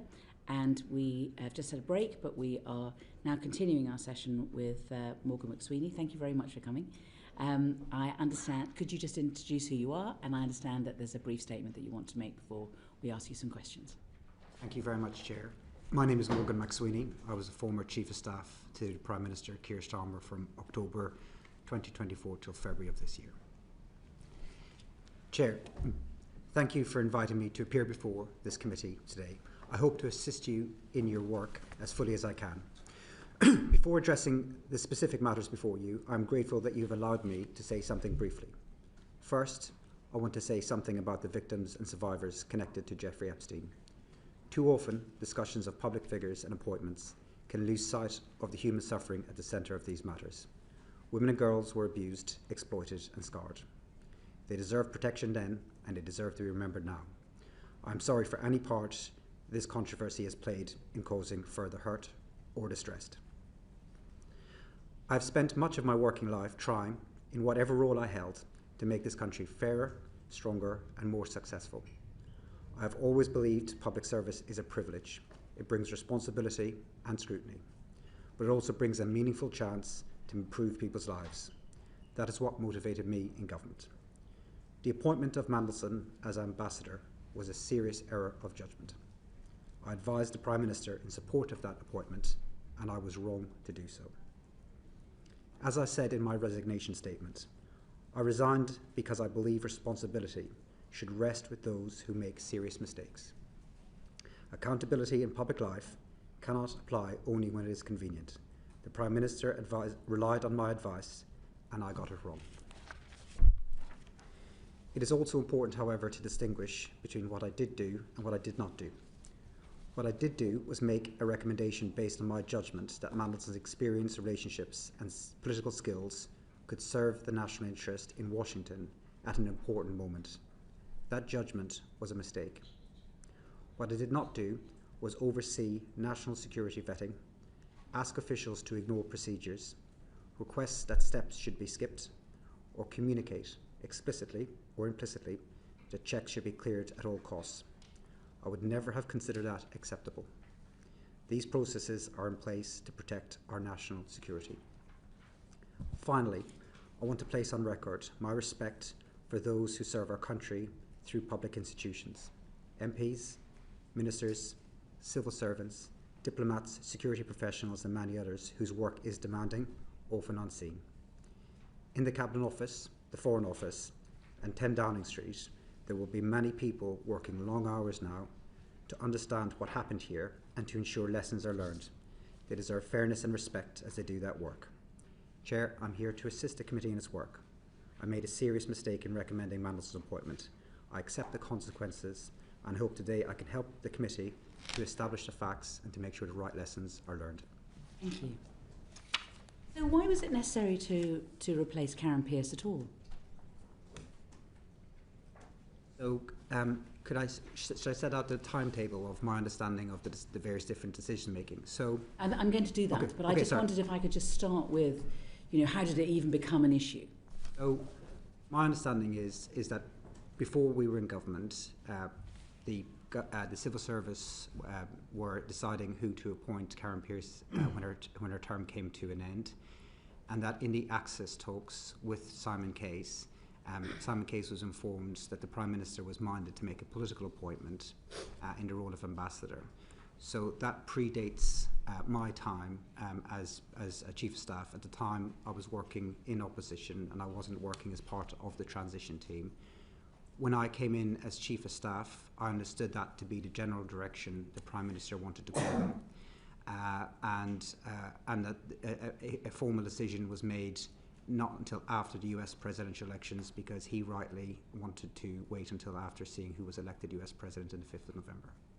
So is there a note of the discussion around whether or not it should be a political appointment, or are you saying that it was something that had already been decided before Labour got into government? So What I only found out this weekend as I was trying to piece together the full picture, and I called Simon Case to ask him what his recollection was, and his recollection was that January, February 2024, when he was inquiring about what Labour might want to do with the US ambassador, as they were considering who to replace Karen Pierce with, he was told the Prime Minister was minded to make a political appointment. As far as I know then, the next decision was taken in early November. So the decision by the Prime Minister was formally taken in early November after the US presidential election. So I've seen a box note that went from the Prime Minister's private office, his foreign policy private office, and his PPS, and which asked him explicitly would he like to go ahead with a political appointment or make a civil service appointment. I don't recall any conversation about that, and then the next thing is that he is requesting who could potentially fill that post. That's the box note of the 11th of November, which is on page 2 of the humble address materials, and it's a PS note to the Prime Minister. Yes, it talks about that the current ambassador to Washington has been making good inroads with the Trump team, and then talks about on timing of appointment and announcement.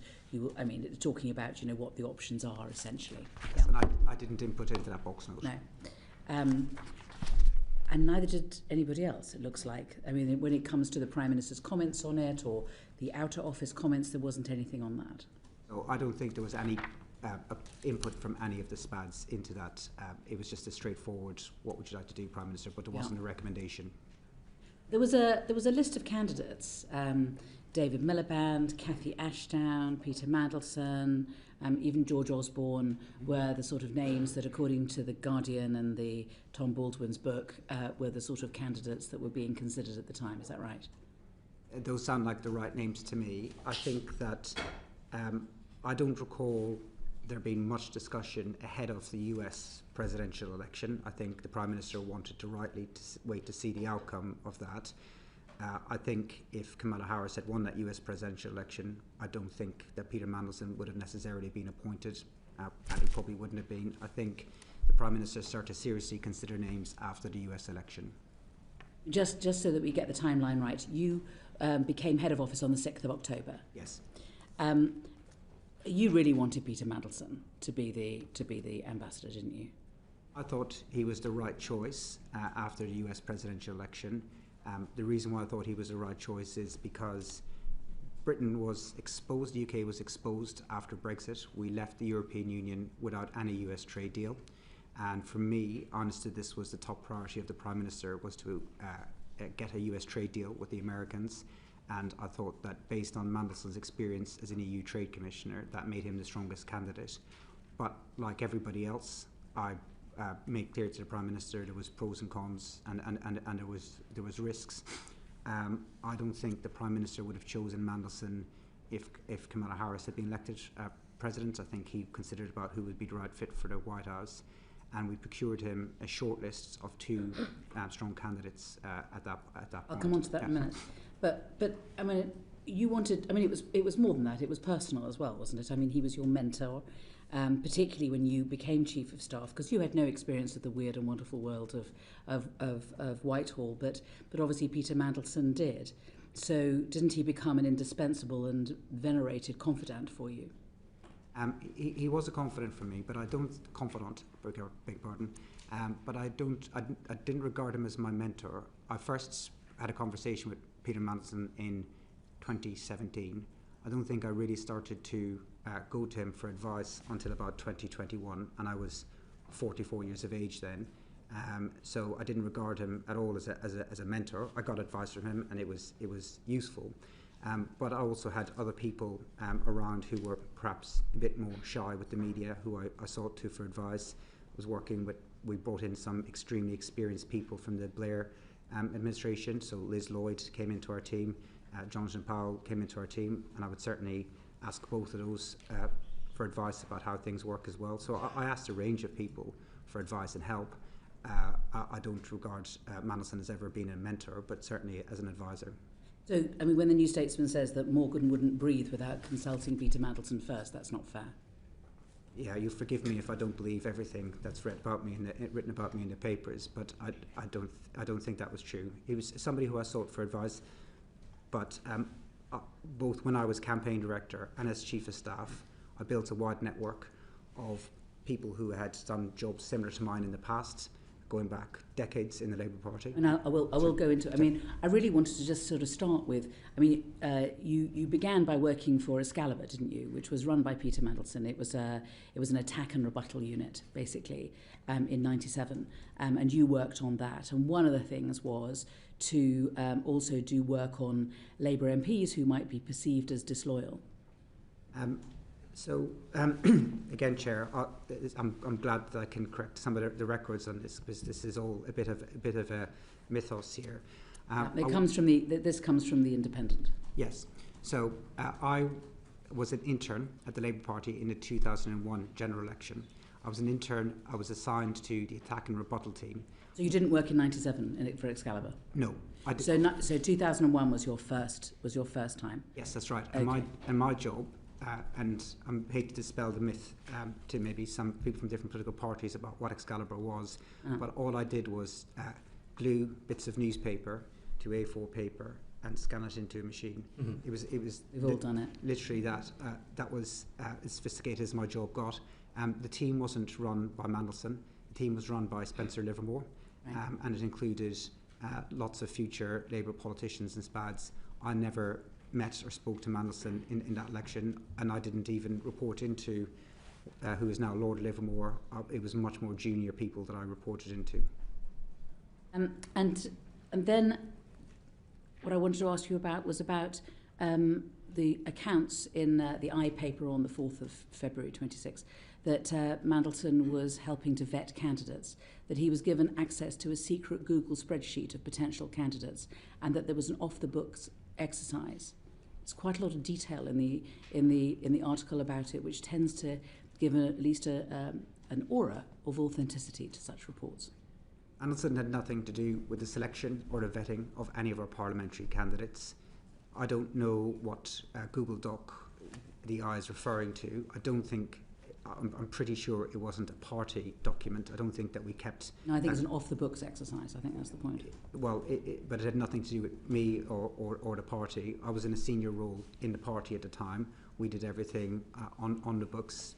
There might have been other people compiling their own lists, but his role had no official impact on the selection of our candidates. Our vetting was done by a team inside HQ, and it was all to do with... it wasn't to do with political vetting, it was to do with inappropriate things they might have said or done prior to becoming candidates. And it was an NEC process to determine the suitability of potential parliamentary candidates. But Mandelson was not involved in the selection of our candidates. And there was a strategy document called Labour for the Country, which was written, I believe, after the Hartlepool by-election defeat. And is it right that Peter Mandelson had a big input into that? I mean, it's your document, but that he was involved in that too. So I wrote that document in February 2021 ahead of the local elections to the Prime Minister because I believe there was challenges the party was facing that it needed to address. And I think Hartlepool showed the scale of the political challenge we had if we wanted to win the next general election. And I certainly asked Mandelson for input into that document, but it was my document. The argument was mine. But I also sent it to half the shadow cabinet. I also sent it to other colleagues, all the senior staff, or most of the senior staff in Lotto at the time. I sent it to, and a document like that where I'm trying to gather my own thoughts, I might send it to 10, 15 people to say, can you give me a view? People from all across the party. But like I said earlier about Mandelson, most of the people who I would go to for advice were much shyer with the media. So you could quite easily put 15 contributors towards a document like that. But it was my document, and it was my argument that I wanted to make to the leader of the party at the time about the direction I thought we needed to take. After Angela Rayner resigned, and when there was the reshuffle on the 5th of September 2025, it's claimed that Peter Mandelson masterminded the reshuffle In fact, there's a quote, this is not normal. He was US ambassador. Why was he masterminding the reshuffle? This is reported in the Daily Mail. Patrick Maguire says that on the day of the reshuffle, Peter Mandelson was in number 10 and wouldn't leave. And according to the New Statesman, just before his sacking, Mandelson had been in number 10 to advise on the first cabinet reshuffle. Again, I'm very pleased I get the chance to correct the record on this. Mandelson was in the Cabinet Office and then understood came into number 10 on the day of the reshuffle, but he was not involved in the reshuffle. The reshuffle was extremely challenging because it was a bad day for our party, for the government. We had just lost the Deputy Prime Minister, and we needed to reorganise the government at pace, and the Prime Minister wanted to go ahead and do that. The text messages from Mandelson to me on the day, I believe, will be made available at a humble address. I can't remember precisely what he said, but he texted me his thoughts, and I have to say, on a reshuffle day, I get texted a lot of thoughts from a lot of people. The people who I would respond to and get back to would be cabinet members or other senior staff to ask them their views. I did not respond to any of Mandelson's texts. The text messages set out ideas of people that he thought should be in particular positions. None of his suggestions actually came out to be the case, so his ideas were not followed up. I don't mind getting ideas, but I didn't have a conversation with him about his ideas. He asked me to see me. I don't think I actually bumped into him. I may have done, but I definitely didn't discuss the reshuffle with him. The only text back from me to him is at the end of the day, where I said, look, I thought we did well considering the circumstances today, but I did not take him up on his offers of advice, and I did not act on any of the advice that he gave, and I did not ask him his views on any ministerial appointments. And so are any of your text messages to Peter Mandelson, or not, going to be available in the humble address? Yes. And why is he texting you if you're both at number 10 on the same day? Because he's not in the room. And you didn't bump into him? I might have bumped into him. I don't recall, but I certainly didn't ask him his views. And at the point that he texted me, so the way, and this was my only government reshuffle, there is a big gap between the Prime Minister taking a decision and then the media hearing about it, because we go through a number of processes, especially we have to go to the palace before it's announced publicly to ask the King's permission. So by the time we get to the afternoon, all of the work is done and you're making phone calls, and where the staff move on to is the next day. People text me. I don't like, and they're entitled to do so. I mean, it will be backbench MPs, it'll be ministers, staff members, ex-staff members, journalists, and they will all text me their ideas. Everyone has an idea of how to make. This is the American. This is the ambassador to the United States of America. He's in number 10 on the day of a reshuffle. I mean, it does look odd. At the very least, will you accept that? It wasn't a planned reshuffle. If we had all hoped the day before that the former Deputy Prime Minister Angela Rayner would get cleared and that we wouldn't have had to do a reshuffle. That was our hope. Had Lord Magnus gone another way, we wouldn't have had a reshuffle at all. So Mandelson wouldn't have been able to just arrive out of thin air. He happened to be in the Cabinet Office that day, and I don't know why he walked into number 10. But in the room, which we were organising the reshuffle, there was the Prime Minister, there was the Chief Whip, I think, came in once he had been appointed new, or maybe he was there the next day, and then there was a handful of his senior staff. Mandelson was not in the room. The Prime Minister did not seek his advice, but as Chief of Staff, on a reshuffle day, and it was true in opposition, I get a lot of text messages from people, and most of them I don't even read. I'll pay attention to the ones I get from cabinet members or from senior staff with their ideas, and most of the rest of them I just filter out. And at the end of the day, I go back to them and say thanks for your input. I don't know why he did it, but people do it. All right. Well, let's go back to the appointment of him as ambassador. So there were a number of problems before he could become ambassador to the United States. I mean, the first being that he wanted to be Chancellor of Oxford and ambassador at the same time. So, I mean, he said on a podcast, the Times pod on the 12th of the 11th, 24, that he thought that he could do both jobs. Now, is it right that you asked for official advice on whether or not the role of ambassador to the United States could be part-time? I don't recall, but I don't recall that I asked if it could be part-time. So I'm relying in particular on an article in The Observer on the 4th of February 26. Morgan McSweeny sought official advice over whether Peter Mandelson, who resigned from the Lords this week in disgrace, could be the UK ambassador to the US and Chancellor of the University of Oxford at the same time, sources have claimed. I don't have any recollection of it. And officials had to explain that being His Majesty's ambassador in Washington was a full-time job in Washington. So I do remember thinking that at the time, that it was a full-time job. I understood that. So, like I said, at the time that he was doing that, I think that had Kamala Harris won the US presidential elections, I don't think he would have got the job. He was certainly lobbying for the job. He did, but I think that Oxford University shows he was also hedging because he didn't know whether he was going to get it or didn't think he was going to get it. So he was also looking at other opportunities. He did say to me when he was saying to me that he was interested in the job, that he was also going for Oxford University. And my view to him was these are incompatible. I don't see how you could do both. So if you're telling him that it's incompatible, then you wouldn't be asking for official advice on whether he could do it part-time? I don't think I would have, but I can't say for certain if I... Why wouldn't you remember something like that? I mean, it is pretty interesting. I can't remember doing so. So I think you're right. I'd remember it if I would have, but I can't remember ever doing so. Okay. I mean, one of the other problems was that Keir didn't like him. I mean, again, for the New Statesman, Keir doesn't even like him and never really has. He's not Keir's sort of person. And the Foreign Office definitely didn't like him, as far as we can tell. And then, of course, there's all the red flags. So all of these things are problems, getting in the way of Peter Mandelson becoming ambassador. But you still wanted him to be ambassador, right?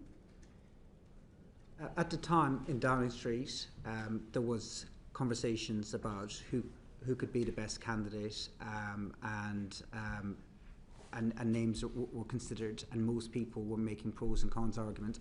I have to say, I know that a lot of people now say they told the Prime Minister they were against it at the time. Everything I know about how the Prime Minister works is he will consult widely, he will take a lot of views on, and if everybody else was opposed to this appointment but me, he would not have made an appointment such as that. He does like to try to build consensus within his team and to get a wide range of views, and he doesn't just listen to one person on it. He certainly spoke to other ministers, other senior staff, and took his time reaching the decision that he reached. Can I suggest something to you? That you wanted him to be ambassador, and so what you did was you bided your time for the first 6 weeks after your appointment of head of office, and then you went for it. I mean, as Jonathan Powell has said, it was weirdly rushed. I don't think it was rushed at all. What I would suggest is that it was part of a strategy. It's used in warfare, it's used in boxing, it's used in political campaigns. You go fast and you go hard and you confuse your opponents and you get what you want. You appreciate that. I mean, you are an expert in strategy. I mean, that is a strategy that is used sometimes. That wasn't any strategy that I deployed. When I came in as Chief of Staff, we had big challenges in Downing Street. We had to reset Downing Street. We had a new PPS. One of my priorities was hiring more senior staff into the building because I thought we didn't have enough experience. We had a budget coming up. Most of my time at that time was completely immersed in the budget because I think, from my recollection, we were close to OBR deadlines. These were the kind of things that I was most concerned about, not who the ambassador was. When there wasn't detailed discussions that I remember ahead of the election because we were waiting to see who was going to be elected. So Trump is elected on the 5th of November. Yeah. And what I would suggest is that on the 27th of November, when Mandelson has not been elected as Chancellor for Oxford, it was at that point that matters began. And that so you had between the 27th of November and the 4th of December when the due diligence started. So it's very quickly after Mandelson is available as a candidate, we're doing due diligence. And we did due diligence not just for Peter Mandelson, but for another candidate at least as well. Is that right? Yes. And then we've got in between the 4th of December of due diligence being done and the 11th of December. And on the 11th of December, according to one of the box notes that we've seen, Mandelson's now the leading candidate. So what happened between the 4th of December and the 11th of December for Mandelson to become the lead candidate? What happened in early December? So I would disagree a little bit with the sequence of events. Before a consideration was given to who should be the political appointment, the first thing that had to happen was the Prime Minister himself had to decide that he wanted a political appointment or did he want to go ahead with a civil service appointment. I didn't write into that box note. I think neither did the Prime Minister. Well, I can't speak for what he wrote and didn't wrote. I can speak. You're in charge of his office. There's no note at any stage of, as far as we understand it, unless something, we're about to get something, of the Prime Minister making a decision that he wanted to have a political appointment. There's no note of that or the thought process in relation to that. And then there's no note, oh, actually, I've now thought about it, I want Peter Mandelson. There's no note from the Prime Minister on that either. So if I take each one of these decisions separately, the first decision he had to make was, did he want a political appointment or not? And I didn't write into that note that I thought that there should be a political appointment. He would have made his decision and he would have told his PPS what he wanted to do, and then his PPS said, now we need to procure candidates. So he could have gone in a different direction at that point, and that would have been the end of it, and we'd have gone ahead with appointing a civil servant as ambassador. So he could have gone in a different direction. I didn't have any strong disagreements with anyone in number 10 that I can recall. Like everyone else, I could see there was pros and cons in the appointment, and I worried that it would go wrong. So I didn't try to push anything through. We procured two strong candidates for him. One was Mandelson and the other was George Osborne, the former Chancellor of the Exchequer, who I'd met as part of it. And my view was that we had, and I said to the Prime Minister, you have two appointable candidates. Others agreed that there was two appointable candidates. I can't recall anyone saying that Mandelson was not appointable. So what happened in early December was that you went to the United States and you went with Jonathan Powell. And as far as I understand it, when you were in the United States, you were given a clear message from the Trump team that actually they weren't keen on Peter Mandelson and that they wanted to have Karen Pierce hanging on. So, I mean, did you tell the Prime Minister that? And is there a note of you telling the Prime Minister that? So it's half right. So this is Politico, the 20th of the 3rd, 26th. They didn't talk to me about Mandelson. They made clear that Karen Pierce was doing a wonderful job, and that they would be content with her remaining in post. But I did, as part of the process, talk to Foreign Office officials that I knew, who also approached me directly as well. I spoke to people that I knew in the US system, and I got a wide range of views, and quite a lot of views were coming back in support of Mandelson as a candidate. As I said, if the Prime Minister was hearing overwhelmingly against Mandelson, he might have made another decision. But he was getting a lot of views at the time. He was listening to people. He does listen to his senior staff. He does listen to his ministers before we reach a decision. So I think if it was just me arguing for it, I don't think he'd have made that appointment. So we've got that, and we've also, of course, got all the stuff that's come out of the due diligence. And on the box note that I've been referring to on the 11th of the 12th, it says, Chief of Staff has discussed candidates with you, with the lead candidate being Peter Mandelson. So here he is, he's now lead candidate. So how did you manage to persuade the Prime Minister that he should be the lead candidate, given what you'd heard in America and given what was in the due diligence? So What I'd heard in America is mixed views. There were some people I spoke to there that You've told us that. that said that Mandelson was a strong candidate. My view is that he was the lead candidate because of his experience as an EU trade commissioner and the political skills that I thought he could bring to the table. No, because it's not your opinion that's important. It's the Chief of Staff has discussed candidates with you, with the lead candidate being Peter Mandelson. I mean, it is supposed to be the Prime Minister's decision, not your decision. Yes. It's the Prime Minister's decision. And the Chief of Staff has discussed Peter's relationship with Jeffrey Epstein, which we will go through with you, but your Director of Communications is satisfied with his responses to questions about contact. Do you think it's appropriate, when doing due diligence, for you as a friend of Peter Mandelson to speak to the Prime Minister, and for his responses to be measured by another friend of Peter Mandelson, Matthew Doyle? And for that information to be put before the Prime Minister as a basis upon which they can make a decision? So I agree, and I think that when I look back on it, I certainly think it would have been much better if I'd asked PET to ask those follow-up questions.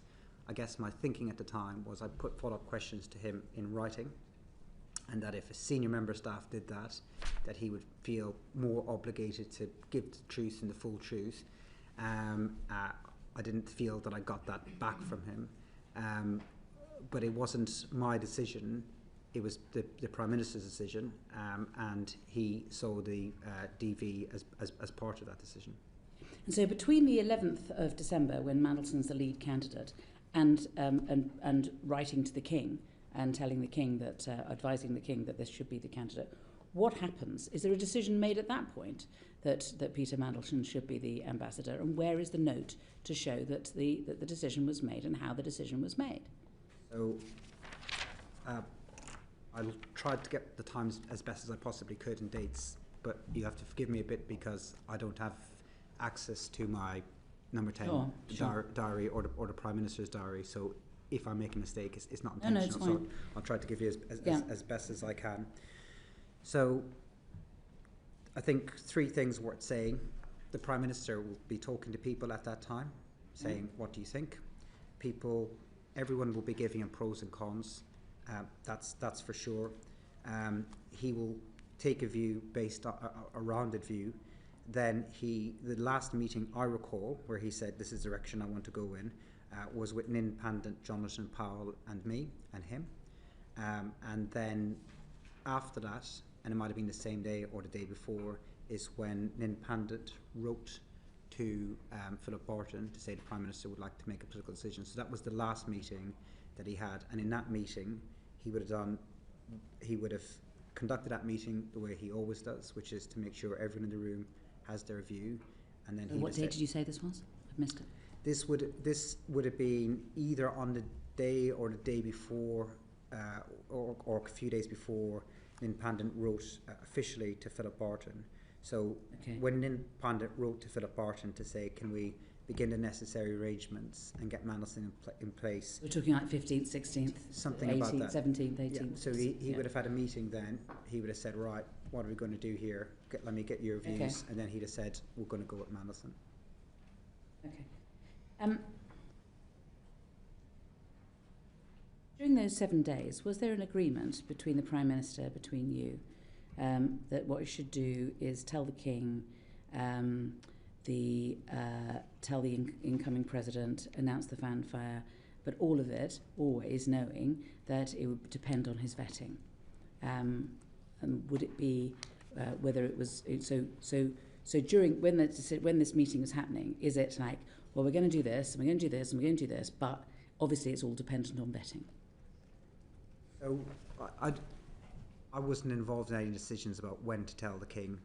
I'm not aware of those processes or when the appropriate time to talk to the King or communicate with the King about all of this. I don't think that we discussed that at the time, and I know Simon Case's letter has come out subsequently. I didn't see Simon Case's letter at the time, or I don't recall seeing it. I think it was directly to the Prime Minister rather than to me. But it makes sense, doesn't it? I mean, you can't appoint somebody, let alone Peter Mandelson, without vetting him first. So it didn't jump out as a problem to me at the time. Even after the due diligence? even after the due diligence. And the reason why it didn't jump out to me, we had around about the same time, and again, I can't remember the dates, around about the same time, we made a political appointment for National Security Advisor in Jonathan Powell, and as far as I remember, we appointed him, and then we began the DV. I was appointed before I began the DV work, and that's what tends to happen. If he had then failed, then we wouldn't have sent him to DC. So it didn't occur to me to ask, because that's how I saw the practice has been put in place. I think the Prime Minister is right in saying that shouldn't happen, and I think that he's now made a decision that won't happen again in the future. But there has As a strategy man, don't you think it's a bit odd? Let's at least look at it this way. It's a bit odd to, essentially, what you've done is you've briefed the press, you've told the King, you've told the incoming President, he started being paid, he's got his pass, all of these sort of things have happened, and then you do the due diligence. So at that point, due diligence had said, no, sorry, really, too risky, can't do this, and he'd... Imagine the storm. Sorry, no, due diligence had been done. DV. Sorry. DV. You're absolutely right. You're absolutely right. So yeah, it would have been very embarrassing for us. But can I just play an alternative kind of scenario? So at the time, it didn't jump out to me as a problem. We appointed, as I said, I got appointed before I completed all my necessary work. Jonathan Powell got appointed too before the necessary work. If Mandelson's DV had been a problem, it would have been an embarrassment for us. It would have been a much bigger problem for him. But there's an alternative scenario, which is that we had, say, we're going to do DV before we talk to the palace or before we talk to the US administration. The chances of, unfortunately, the chances in government of there being a leak anyway would have been a problem. Either way, if your lead candidate fails DV, it is embarrassing, but it's far preferable to pull that candidate at that point than to go any further. If that happens to your candidate and your candidate blows up and you have to pull them out, that's what happens. It's embarrassing to us. It would have been worse for him. But at the time, nobody said to me, hang on, before you announce anything at all, make sure that we do this DV first. Of course, if somebody had, I wouldn't have questioned it. I would have, but at the time, the agenda was that he is offered the job on the 20th, and he's supposed to be in Washington on the 20th of January. So that's just a month, and during that month, there's Christmas and there's New Year. I mean, all I'm suggesting is that this was part of a deliberate strategy to push this as fast as it could be in order to ensure that people could not raise any objections in the circumstances, because there simply wasn't time. No, I don't agree with that at all. If there was problems with his DV, we'd have pulled them. If we'd been told that he couldn't get the necessary security clearance, I've no doubt the Prime Minister would have pulled them. I mean, in the event, the Foreign Office couldn't complete the work until after the inauguration, but the timetable was being set by the US political calendar. We wanted to wait until after the US presidential election to work out who the candidate should be, and we did want the candidate in place by the inauguration. But it wasn't a big deal that he wasn't in place by the inauguration. He was in place, I think it was about 3 weeks later. This is my last question. So do you think that when the chance came for you to give Peter Mandelson his last job, you stopped thinking about what was best for the government? Really, you stopped thinking about what was best for the country. And you just thought, I want to give this job, this great job, to one of my heroes. And it became an obsession. And it may be that the Prime Minister can be criticised for giving you this leeway, but it was a leeway that you abused. And you stopped thinking strategically. You closed your eyes to the risks. You didn't consult the necessary people, the Prime Minister, the Foreign Secretary. You railroaded this through as fast as you could before anyone could realise what had hit them. I don't think that's true. I certainly spoke to the Foreign Secretary a number of times. I have then Foreign Secretary, I have a very good relationship with the Deputy Prime Minister. I've known him for very, very many years. And I would certainly have spoken to him extensively at the time. I don't regard Mandelson as a hero. I think that's an exaggeration of the kind of relationship that I had with him. In every advice that I gave to the Prime Minister, hand on heart, I thought I was operating with a motive in a national interest. In politics, you over decades, you know a lot of people. I've had to, in 20 years in politics, I've had to fire friends from jobs.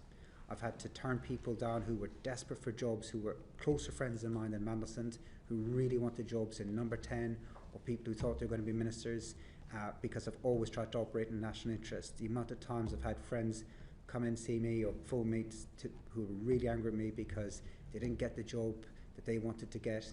That's what politics is.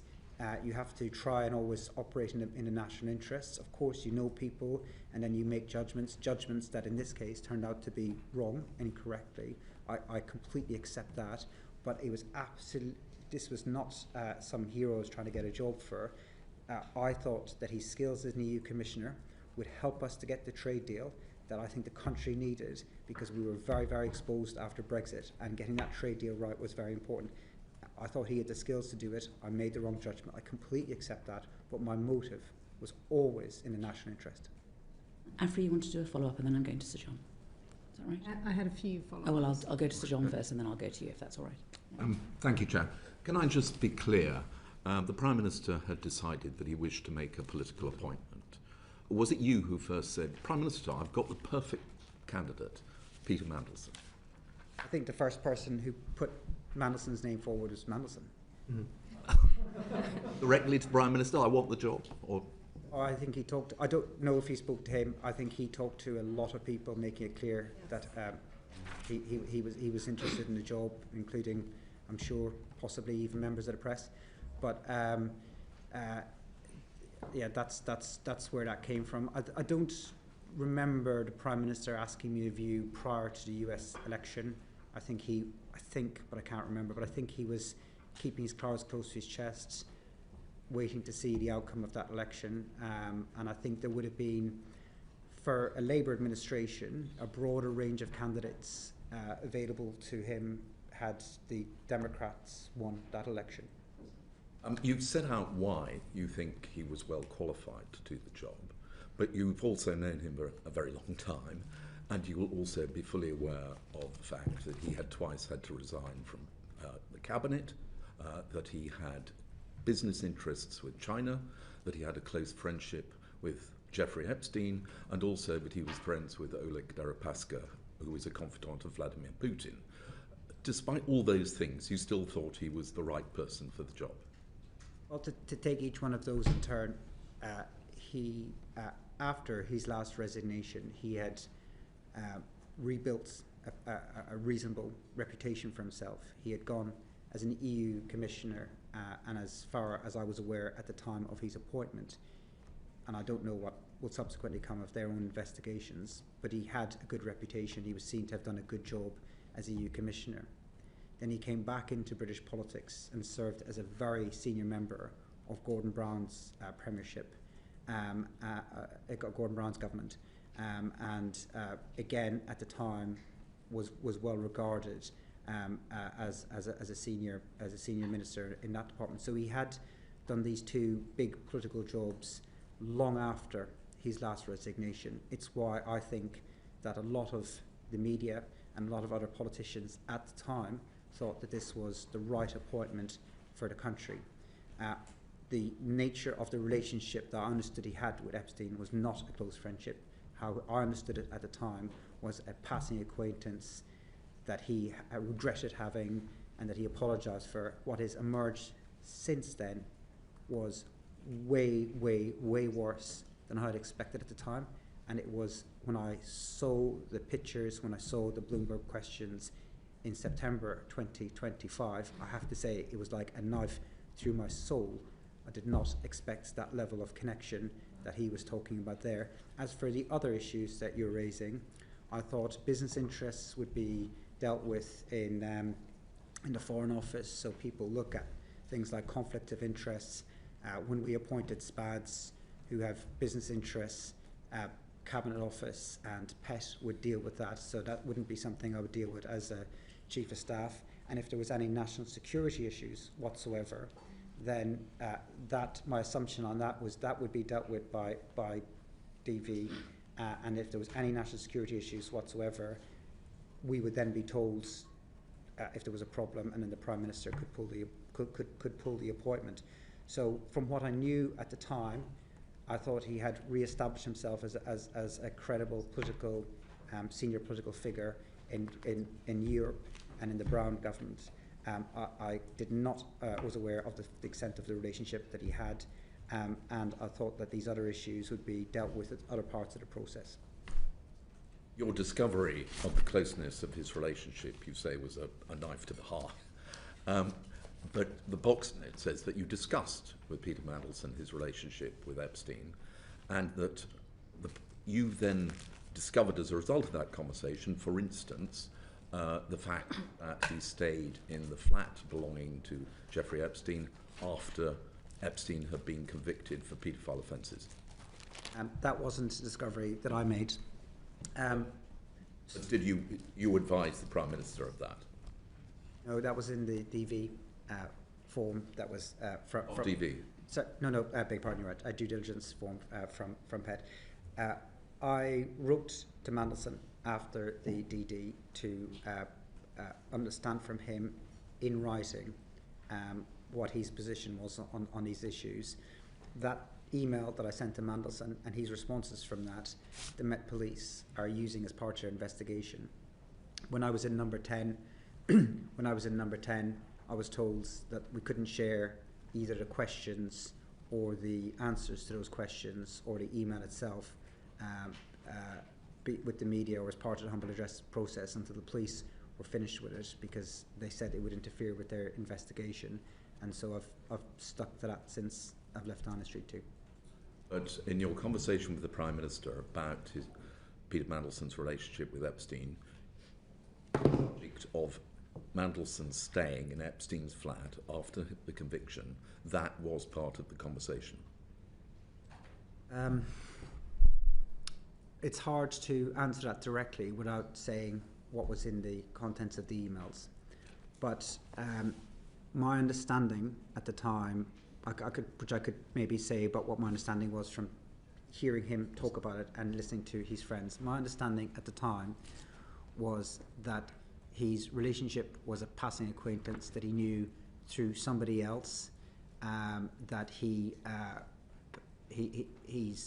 the way of he's describing it was that he realised that it was a mistake, he deeply regretted it, he broke it off many years before.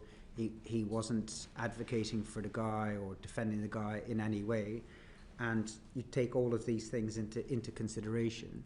What then emerged as the relationship in September last year was not the relationship that I was led to understand. It was very, very, very different. Can I ask about the two notes that went to the Prime Minister from the private office about the appointment? In each case, they've been released under the humble address process. They are completely blank other than the submission. There is no comment. The Prime Minister has not indicated any view. Now, I've worked in Downing Street, and box notes go up and they come back down with a comment. It may only be a tick, but there is something to indicate that the Prime Minister has taken a decision. In this case, there is nothing to indicate that the Prime Minister has taken a decision. Why not? I can't answer the question. So the box notes usually come back into the civil service, and then I get informed what the decision is. He may, and sometimes he did do it verbally, but I can't answer why there wasn't anything in the box. So I would make submissions into the box the same as the other special advisors. They would be collated by his PPS, then they would go to the Prime Minister, and then the Prime Minister would send it back through the system. I didn't ask to see the box note. I would sometimes ask to see a box note if I was unsure what the decision was, or if I wanted to understand a bit more about his thinking. But generally speaking, I just took whatever the civil service said. But I don't know why he didn't tick. Maybe he spoke to his team. Well, that's the alternative, that he didn't indicate in writing. He said, I would like to have a meeting to discuss this. But if such a meeting took place, there would be a record of it, and there is no record that has been released. Again, I can't answer as to why that was. I wasn't the person who was keeping records. But in terms of his decisions, I would always make sure, in any decision, including any of this, that the PPS would always be present to be able to give reviews and to make sure decisions were properly recorded. But I wasn't the minute taker. I wasn't. So how did you discover that the Prime Minister had decided to go ahead with Peter Mandelson? I believe that, from my best recollection, that there was a meeting in mid-December, and he told us that that's what he wanted to do, and then Nin Pandit took his decision and passed that on to Philip Barton. So a meeting took place, which led to the Private Secretary writing to say that that was the decision. Is there a record of that meeting? I don't know. I don't have access to that information anymore. It's just your job to make sure that the minutes are taken of meetings. No. Not. No. So you're in charge of his office, but you're not in charge of there being any records made of any decisions made in the office. No, the civil service will take responsibility for that side of things. My job was to make sure that he had the political input. When I was in meetings, private secretaries would take notes. How those notes were recorded and circulated, I didn't ask around the detail of it. I just always assumed that they would be properly recorded and shared with the appropriate people. Thank you. I just wanted to go back over some of the questions that the Chair had asked you and just ask some follow-ups and seek some clarification on some of those. You said that you were out in the States at the start of December prior to the appointment being made. When you were out there, in the conversations that you were having kind of offline, did anyone raise with you concerns that they had about Mandelson's business links with China? No. Okay. So thinking about the security vetting, we heard from Sir Philip Barton that he told us there was no contingency plan in place if security clearance wasn't granted to Peter Mandelson. Had you considered the possibility that clearance would be denied, and had you put any contingency plan in place? I didn't have a contingency plan in place, but I was always aware that somebody could fail security vetting. Was always aware that that was a possibility for any appointment that we made, yes. Aware, but did you consider it? Did you kind of actively think this could happen in this case? No, and if it had happened, we'd have withdrawn the ambassadorship. It would have been a political embarrassment, and then we'd have gone on with probably it's hard to guess. We'd have asked Karen Pierce, I think, to stay on probably, and then we'd have thought about what would be the next steps. You clearly felt that Peter Mandelson was the right person for the job. You'd recommended him to the Prime Minister, although you have said that you believe the Prime Minister would have sought a wide range of opinions. Despite the fact that you ultimately resigned over your advice to the Prime Minister, would you say that he was the person in full knowledge of all of the information who made the decision to appoint Mandelson to that role? He had all the knowledge that I had, but I don't know what other knowledge, and this is part of what this committee is looking at, what he should have otherwise have been told or not told, but he had all the knowledge that I had, yes. And that he was the one who ultimately will have made the decision, not being persuaded or kind of doing what somebody else wanted him to do? Yes, the Prime Minister takes the decision, yes. Okay. So Sir Oliver Robbins, who obviously is the former Permanent Under-Secretary at the Foreign Office, he has now lost his job. And the PM said when he was asked that he didn't accept the explanation as to why he overruled the verdict of security vetters, and that's why he sacked him. Do you think somebody should be sacked for an error of judgment?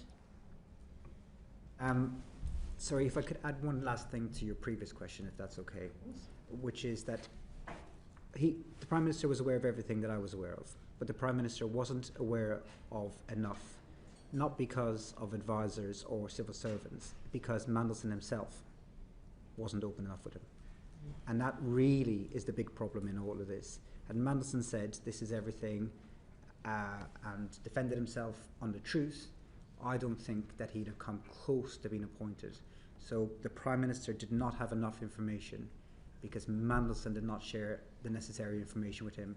He had ample opportunity to do so and did not. And that is where, above all else, that is where this was let down. If he had been honest, like any other person, and the thing that I always thought about Mandelson was I thought he cared about his party and he loved his country. So I banked that he would at least be honest with his Prime Minister in such a post, and I think that's where really it was let down. So I don't think that the Prime Minister had all the necessary information to make the decision.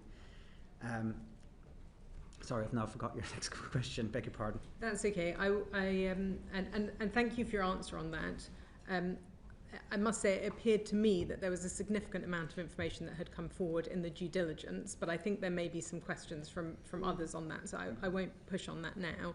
My question was about Sir Oliver Robbins and the decision by the Prime Minister to sack him. And I wanted to know, given the reasoning that the Prime Minister gave in the chamber, do you think that someone should be sacked for an error of judgment? I can't really comment on what happened with Oliver Robbins. Sir Ollie, I had left Downing Street at the time, but I know how the Prime Minister works, and I think whatever decision he takes, he will always have been weighing up everything, including listening to people. But I can't really comment on that decision because I left Downing Street at the time. So you think that he will have sought sufficient information that he wouldn't have needed to carry out a fuller investigation, but perhaps suspending him rather than immediately sacking him from the job? I can't say what he did and didn't do because it was after my time in Downing Street, so I'm not privy to any of this information. But how the Prime Minister works, yes, I think he'd have got the necessary information before reaching a conclusion. And I just wanted to check, because you talked about the process that Jonathan Powell had gone through, as far as you understood, in terms of going through developed vetting before he took up the political appointment of being National Security Advisor. But I understand prior to that he was already a special envoy for the British Indian Ocean Territory. Would he not have had developed vetting in that role? I don't know. Okay. And just wanted to ask you a couple of final questions in relation to Matthew Doyle. We heard from Sir Oliver Robbins that the Prime Minister had inquired, as I'm sure you're aware, about a diplomatic role for Matthew Doyle. Why do you think that the Prime Minister didn't want David Lammy, who was the Foreign Secretary at the time, to be told about that request and those inquiries? So it was what was happening at the time was it was clear that Matthew Doyle's time in government was coming to an end. And the Prime Minister wanted me as part of that to discuss with Matthew Doyle next steps, because these are difficult conversations. And the Prime Minister wanted me to convey to him that if he had wanted to stay in government, that he should consider doing so because he had extensive experience in government. The private office asked what vacancies that Matthew Doyle might apply for. There was no suggestion at any point that he would be imposed in. If he had wanted to work in the Foreign Office, Matthew Doyle would have had to apply for any of those posts the same as anybody else. The reason why, I'm sure, but it wasn't my email, but the reason why I'm sure the private office said please don't discuss this with anyone, including the Foreign Secretary, is because it was a delicate HR issue. Somebody's leaving their job. You don't want a lot of people knowing it. In the event, it wasn't something that was taken very seriously. It was as Matthew Doyle was leaving, and I'm having that conversation with him. People don't really engage in that conversation because it's a tough thing. And I'm saying, look, and I would have said to him, there are jobs coming up in the Foreign Office you might be interested in, such as these kind of things. But he didn't actually engage in that. He didn't seek to apply in any of that. He said he wasn't interested in any of that. He was in a senior job as Director of Communications. My understanding at the time was that it wasn't unprecedented for SPADs to apply for and get foreign policy jobs, such as Ed Llewellyn under the previous Conservative government, but it wasn't something that we talked about a great deal. He didn't apply for any jobs, but for reassurance, he would have had to apply the same as anyone else. And had he said he wanted to apply, absolutely at that point the Foreign Secretary would have been involved in that conversation. But the reason why the private office didn't want it shared around was because it was a sensitive issue for exiting somebody from their job. If your answer is that he would have to apply in answer to an advert, like anyone else, like Equal Opportunities policy says, then why does anybody need to ring anybody else up? Well, because the Prime Minister wanted to say to Matthew Doyle, look, you've done a good job, but we have to change the direction that we're going in comms. There's other jobs coming up. It was more about a kind of softer landing. There was no suggestion in any conversation that anyone had with me that there was a desire to impose him into any job. All I said to him when he was leaving was, look, there's these jobs coming up, would you be interested in them? But he wasn't. So that was the end of the conversation. And the only reason to keep the circle of people knowing limited was because it was a HR issue, and we just don't want to have those wider discussions. We want to have those discussions with as few people as possible. But I don't think this was a big conversation with anyone. I think it was all very, the Prime Minister saying, look, can you have this with him? Well, he wanted to, I mean, they are difficult conversations. He wanted Matthew Doyle to be able to land on his feet somewhere, and he wanted to encourage him to apply for the next thing. And then part of that is telling to people, look, there is time to move on, but there are other opportunities out there. So, I mean, you say it wasn't a big conversation, but obviously it went to the head of the diplomatic service, so that's quite a senior conversation to be having. You, in your answer, you say that you believe it was not told to David Lammy, the Foreign Secretary at the time, because it was a sensitive HR issue. Are you aware of any other discussions between Number 10 and the Foreign Office, the Permanent Under-Secretary, whether it was Sir Oliver Robbins or Sir Philip Barton, in which the Prime Minister on Number 10 asked for the Foreign Secretary not to be involved in the discussion? No. And would you say, how involved would you say that the Foreign Secretary was at the time in that decision to appoint Mandelson as the ambassador? He certainly would have had several conversations with the Prime Minister. I had conversations with him. I don't know who else he had conversations with. He was fine about it, wasn't he? Nobody was fine about it. Everyone could see that there was risks, and like everybody else, he would have flagged that there are risks. And I don't want to share with the committee what conclusions people came to, because I think it's for other people to say. You were there. I mean, you were there. There's no notes, you know. So we're just trying to understand how these decisions are made. They've got the Foreign Secretary. Here he is at a meeting. We're discussing whether or not Britain should send Peter Mandelson as ambassador to Washington. I don't see what's wrong with you telling us whether whether the Foreign Secretary thought it was a good idea or not. Because I can't remember precisely what people said, and like. Don't tell us word for word. Just okay. Like, did he say, "Okay, yes, let's do it," or did he say, "Actually, I've got reservations"? Like everybody else, he could see that there was cons and risks, and like everybody else, he would have seen. I had reservations too. Like everybody else, he would have had reservations.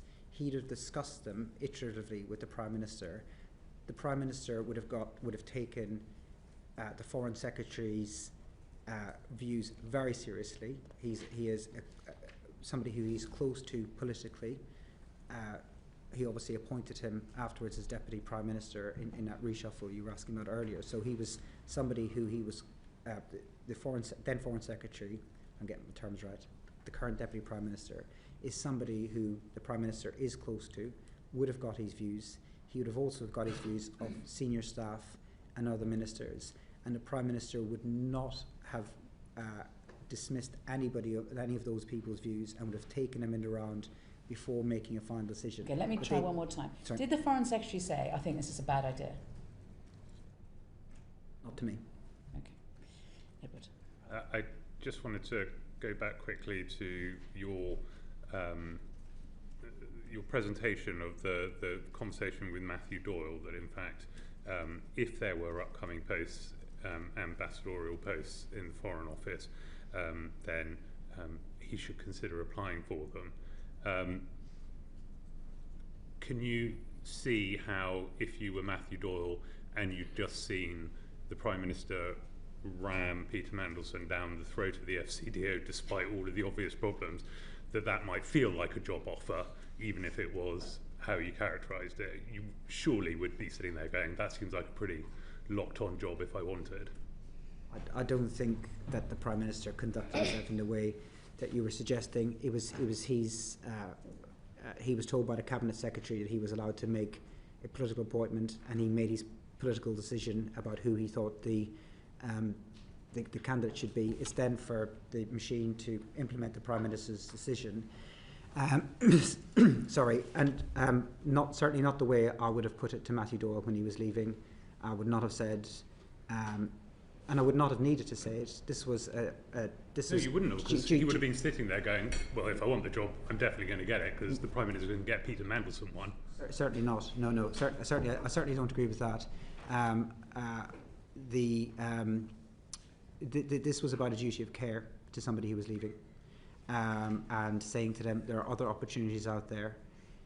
In the end, he didn't ask for any follow-up on that, but I would not have said to him, we're going to move you from this to this, or whatever job you want is yours. Certainly would not have said that to him, and it was the same when other people were leaving too. You would say to him, look, there might be other opportunities in the future. But have you heard the phrase "jobs for the boys"? I mean, this is so far from any equal opportunities policies that I've ever heard of. I mean, don't you think this is a little odd or shameful? Well, the same was true if we had to exit senior women from the team as well. We'd have said to them, if you want to stay in government, and some did. But Matthew Doyle would have had. I don't want to. I'm just saying, we're talking about senior women. I mean, what job was she given, for example? Some of the regions. So, Sue Gray's now in the House of Lords, but this isn't about.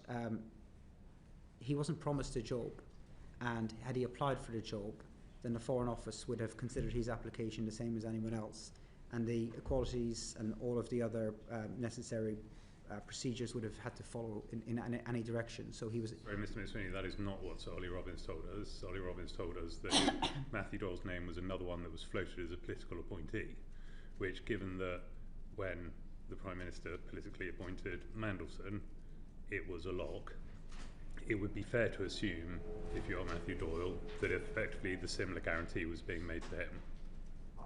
I wasn't asked to. I didn't send that email to him. It was the opposite, though, of jobs for boys. He was losing his job, and all I said to him was there might be other opportunities. It was never followed up, and I was not told by anybody, not by the Prime Minister or the private office, you need to go and promise him a job. It was just a simple duty of care conversation. You're leaving the job. There are other opportunities in the future. Do you want to explore them? And it was no, and that was the end of the conversation. Thank you, Chair. I want to take us back to a couple of questions that the Chair asked earlier in relation to Matthew Doyle. So on the 11th of December, the note to the Prime Minister, Director of Communications is recorded as saying that he was satisfied with his responses to questions about contact with Epstein. Matthew Doyle was the Director of Communications. Did you trust his judgment, given what we know about Matthew Doyle?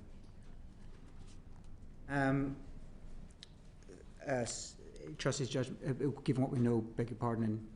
Do you trust Matthew Doyle's judgment in relation to that particular, that he was satisfied with his responses to questions in relation to his contact, Mandelson's contact with Epstein? So Matthew Doyle submitted his view into the Prime Minister, and it would be for the Prime Minister to decide whether he took that view on board or decided not to take the view on board. In terms of what I did, was I gave the answers, ran through the answers with the Prime Minister, but I didn't put a lot of weight on my own judgment on what Matthew Doyle thought at the time. Okay, so there was a fact-finding call between the General Counsel to the Prime Minister and Matthew Doyle, where he's reflecting back on some of the conversations there. It's noted there that Lord Mandelson is a personal friend of Matthew Doyle, and that he had a number of conversations with yourself, many of which were one-to-one, and there was quite a lot of back and forth, which was resulted in 3 specific questions. What were those 3 specific questions? So they were all questions that came from wanting clarification around the due diligence report, and on the point of who should have been asking him those questions. It's my view now that we should have asked PET to ask those questions. What were the themes of those 3 questions? So they were questions in relation to the due diligence reports, but they are questions that the police have now got that email, and so does the government, and so does Number 10. But they've asked for, at the time I was in Number 10, I was told that the police did not want these questions or their answers released. They will be released as part of the as part of the humble address process, but when the police are finished with it. So until then, I don't feel that I can say what the questions were. Okay, and do you think that given the scale of the appointment that 3 questions were sufficient enough to interrogate Mandelson? I think if somebody is being honest with you, then the questions would have been sufficient. If somebody's hiding, then whether you ask 3 or 5, if they're deliberately hiding something, or however many questions it might have been, then I'm not sure you got to the bottom of it. For purposes of appearances, and public appearances are important in this, I wish and I regret that I didn't ask PET to carry out those questions, but I'm not sure that they'd have got better answers given how he was choosing to answer these questions. I'm not sure they'd have got better answers at all. However, my hope at the time, was that, my thinking at the time at least was that I'll ask him these questions and he should answer them honestly. If he doesn't answer them honestly, I don't have investigatory powers, and neither would PET. But there was 2 other mechanisms that I thought might catch a problem. One was he had been such a public figure for so long and had media scrutiny, actually worked for the media, that if there was anything where he had said something to me that the media later uncovered, then there would be gaps. I also thought that DV would expose if there was any further risks, so I thought those were the other next steps where there was some safeguards in place. But if somebody isn't fully truthful about the questions they answer, then if there was been a different person asking it, or if they'd asked more questions, I'm not sure. It's hard to tell. We don't know. But with hindsight, I wish that I'd asked PET to ask those questions. Okay, Did you put those questions in writing? Yeah. Is your evidence that you put those questions in writing because you thought Mandelson was more obligated to tell the truth if he had to write it down? Yeah, and I had a record as well. So does that mean that you advised the Prime Minister that you didn't think that Mandelson had told you the full truth about Epstein? No, I didn't say that to him. Or did you say, that the Prime Minister thought, well, if there's a serious problem, the DV will pick it up? No, I didn't say there's a serious problem. The DV will pick it up. No. No, but I mean, either you thought that Mandelson was lying to you about Epstein, and presumably you told the Prime Minister that, or you thought, well, or the Prime Minister thought, well, okay, he's lied, but let's make sure, but the DV will pick it up, so that'll cover us at that point. No, I thought he had told the truth. I thought if he had written to me and set it out the way he did, that he'd have told the truth. That was a mistake. Right, so he'd lied before and then he told the truth when he wrote it. I thought no, I didn't think he had lied. I thought he had told the truth, and I thought, and that was the basis of which I thought we were going ahead. But I also thought, if I was wrong, if he had been lying, I thought he told the truth, and that's why I thought we should proceed. But I thought if I was wrong, and he had been lying, that might be picked up at DV. And whatever he wrote, he essentially assured you that it was that any allegations about him staying at Epstein's house once Epstein was in jail was all fine. Again, I don't think I can share the contents of the emails and the questions and his answers, but when he wrote back to me, I assumed wrongly that he was telling me the truth. Okay, so going on to another fact-finding call, this time with Jonathan Powell. He's recorded as saying that he raised concerns directly with yourself in relation to the reputation of Mandelson. You responded back to him saying that the issues had been addressed. What issues had been addressed? I don't recall that conversation. Like everyone else, Jonathan Powell was saying that there was pros and cons, but I don't recall that conversation. You don't recall any issues being addressed? No. Okay. So I'll take us now to areas of conflict of interest in the due diligence checklist. So you said earlier that nothing jumped out at the due diligence stage and that you weren't aware of the extent of the problem. Did you look at the due diligence checklist in detail that was provided? So things jumped out as a problem, but nothing jumped out as me a problem in the regards that we hadn't done the DV yet. So I assumed the DV process would happen following the Prime Minister's decision. It didn't jump out at me that it was public, that that's who the Prime Minister's preferred candidate was before we did the DV. On regards conflict of interests, my assumption was that would be picked up with the Foreign Office when he was being employed, because when we had SPADs appointed who had business interests, that would be picked up by the Cabinet Office and not dealt with at a political level. Okay, so in the due diligence checklist under professional financial relationships, it says that the retained role and interest in Global Counsel would have to cease, come to an end. Did you make sure that that took place, or at any point did you question that? I left all that to the Foreign Office because that's not my skill set or expertise. I wouldn't know how to even manage that. Okay, and then in relation to reputational risks, so again, earlier you referenced that nothing jumped out at the due diligence stage. Did you have the chance to read the 2019 report commissioned by JP Morgan? Sorry, just again, it did jump out at me this was a problem. What didn't jump out as a problem was that we had yet to do DV. So I can't recall reading it, no, but I recall thinking this is a problem and we need to ask some follow-up questions. Okay, so questions were asked in relation to the JP Morgan report, but not enough to cause serious concern. It wasn't the volume of questions. I don't think that was a problem. It was the nature of the answers and the lack of honesty. Did you see, have you read the emails between Mandelson and Epstein in the JP Morgan report? I can't recall reading them. Okay, I will reference some of them where Epstein says, was PT helpful? These are all in the public domain and were from 2019. Was PT helpful in relation to the intention to sell a government asset? Epstein emailing Mandelson saying, I like to see my suggestions come to fruition. In 2010, Mandelson shares the guest list for an event he's speaking at in Shanghai. Another email from 2010, Mandelson emails about Russian businesses. Were none of these emails brought to your attention as a serious red flag? No. Okay, so if these were not part of the due diligence process, did the Prime Minister have any understanding of the depth of concern that was raised in the report, the JP Morgan report? So he read the due diligence file. I don't know precisely what his overall views on it were. Nobody thought to bring it to the Prime Minister as well, the content of the report?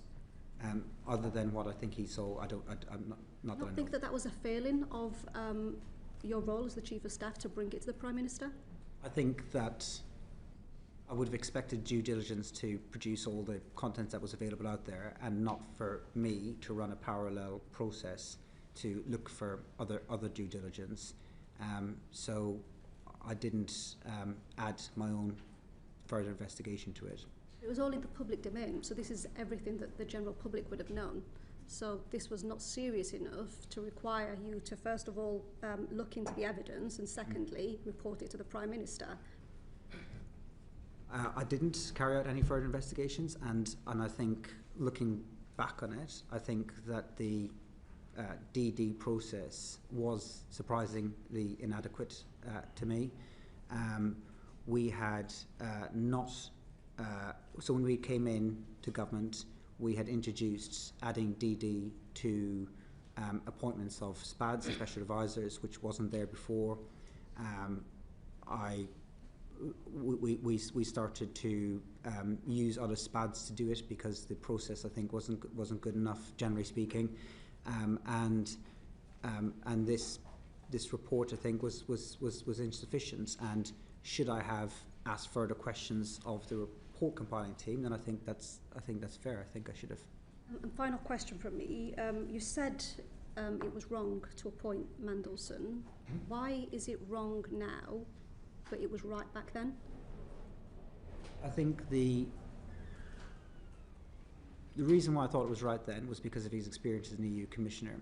I think what came out in September last year with the Bloomberg emails, I think the pictures and later revelations from the Epstein files shows that the nature of the relationship that he had meant that he was unfit for the job. I want to have another go at an answer that you gave, because I do feel as though you've contradicted it. I mean, I've got a note now. So my thinking at the time was that I'd put follow-up questions to him in writing, and that if a senior member of staff did that he would feel more obligated to give the truth and the full truth. I didn't feel that I got that back from him. But it wasn't my decision. It was the Prime Minister's decision. And he saw the DV as part of that decision. Sorry, let me correct myself. In September, I realised I didn't get the truth back from him. At the time, I thought I got the truth back from him. When I saw the emails and the pictures that came out and that were published from the Epstein files in September last year, that's when it really dawned on me that I did not get the full truth from him then. At the time, I thought he was telling the truth.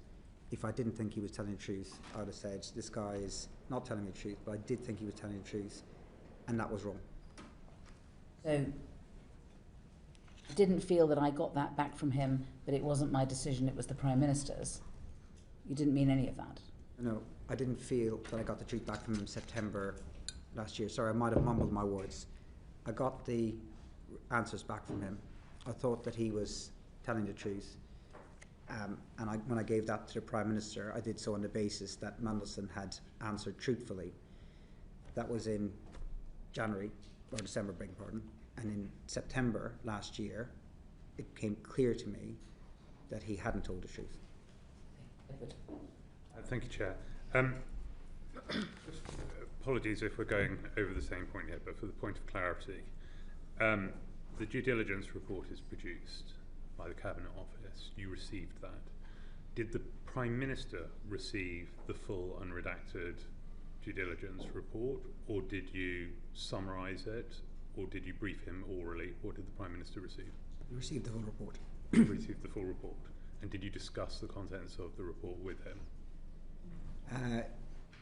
Yes, I believe so, yeah. Okay. And during that conversation happened at a point at which he had read the report, or there's a difference between receiving the report and reading it, I guess? Yes, he would have read the report. He read all these papers. Okay. Did he raise any reservations with you during that discussion? I can't remember particularly which ones, if he did. You wrote some clarification emails to Peter Mandelson, received those replies. Did those responses go to the Prime Minister? Yes. And did you discuss those responses with him? Yes, we would have discussed those responses with him, and again, he would have considered them in a round. Okay. So he didn't. Did he express any reservations at that point about the appointment of Peter Mandelson? I can't remember what he said. You've talked about there being pros and cons to the appointment of Peter Mandelson. When you said you spoke to Jonathan Powell, you said that he raised pros and cons. When you spoke to David Lammy, he raised pros and cons. I'm just wondering, outside of Peter Mandelson himself, is there anyone who wasn't raising any cons? Is there any out-and-out advocates for Peter? No, but the same is true of quite a lot of appointments. What, the People have cons. I guess I'm going back to what you said earlier, which is that the Prime Minister talks to lots of people before coming to the decision himself, but so far everyone you've listed seems to be on the fence as to whether or not Peter Mandelson was a good appointment or worth the risk. I'm just wondering how you get to the point where you've got two candidates, and this is not to speak to the appropriateness of George Osborne in any way, shape or form, but you've got two candidates, one of whom absolutely everyone you speak to says, well, it's a coin toss on that one. So how does that end up being the candidate? So what I haven't said is what each individual person conclusion they came to, in part because I don't remember precisely and I don't want to unfairly represent anyone else's views. Not only would people have said, I think there are pros and cons, but they'd have said, and this is what I think we should do. And the Prime Minister would have got a range of views. And he would have concluded based on the range of views which way he's going to go to. He would not have put up with people saying on the one hand and then on the other, so I'm going to sit on the fence. He'd have said, well, what's your view? What do you think we should do? And then he'd have got all those views and reached a decision. In the aftermath, I understand why people are mostly focusing on the cons that are raised, but I can tell you that there is no way the Prime Minister would just accept one person's view as being pro a candidate if everyone else had been against it. I think even if it had been you. Even if it had been me, yeah, absolutely, yeah. The Prime Minister has his own mind. He reaches his own decisions. Sometimes he takes advice from me and will go with it, and sometimes when I was there, he didn't. And all these other people that you're talking about are close confidence to the Prime Minister, people who he's judgment, who he trusts and respects. People like Jonathan Powell, people like David Lammy, these are senior staff that he has in Number 10. These are people who he takes very, very seriously. And sometimes as an advisor, you make advice and the Prime Minister goes with you. And that's what happened this time, and I'm taking responsibility for that advice. There was other times where I'd say, I think we should go in this direction. And the Prime Minister would say, no, I've got a different view, I've got a different candidate, or I don't like your candidate, and he goes in a different direction. In a situation where I want to go in one direction and senior cabinet members want to go in another direction, he's more likely to weight it with those cabinet members. So it depends on each individual situation. But Keir Starmer is not somebody who just takes one person's view before going with it. He is a considerate Prime Minister. He takes on views. He respects the views of people like the current Deputy Prime Minister, the current National Security Advisor, and his senior staff. And he would have taken those views very, very seriously. Yeah, thanks, Chair. Richard. Thank you, Chair, and thank you, Mr. McSweeny, for the committee today. I'd like to ask a few questions about communication between Number 10 and the Foreign Office. It was rumoured last summer, last autumn, that the communication between yourself and Sir Ollie Robbins was assertive, emphatic, sweary even, and you've denied that. How did you communicate to the FCDO the desire from Number 10 to speed up the approval of Mandelson's developed vetting? Thank you, and I'm glad to have the opportunity to answer this. I'm firstly very, very grateful to Sir Philip Barton for what he said about this swearing rumour. It is something that has caused me a great deal of stress for a number of months. I don't know why people do this in politics, put around untrue rumours. They phone lots of journalists. Those journalists then phone lots of politicians. That's how rumours get around. It is very, very corrosive. It's damaging for people's reputation, and a lot of people in Number 10 get that, and I think it's unfair for staff who can't speak for themselves. I'm grateful as well to the journalists, the vast majority of whom never covered that story because it wasn't true, and I'm so glad that Sir Philip Barton said today that I did not phone him, that he has no recollection of me swearing at him, and I have no recollection of swearing at him either. I denied it when I was repeatedly asked about it by journalists. Most journalists did not touch the story and showed a lot of integrity on that, and I think it's one of the most corrosive things that happens in politics.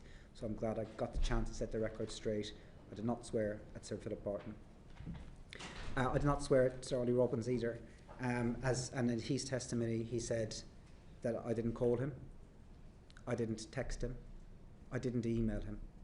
So I was not talking to Sir Ollie Robbins about this issue. And I have to say that because of what's happened, we're rightly all focusing on precisely what happened with this appointment. But I can tell you, in January 2025, this wasn't one of my most important issues. There was far more serious issues affecting the government and the country in January 2025 than the start date of an ambassador. That wasn't my priority at all. That wasn't the issue that kept me awake at night. And if I was talking to officials at all generally at that level, it wouldn't have been about this issue.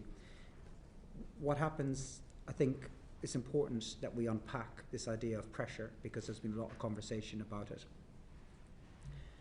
There is pressure in government every day, and most of that pressure comes from within inside you.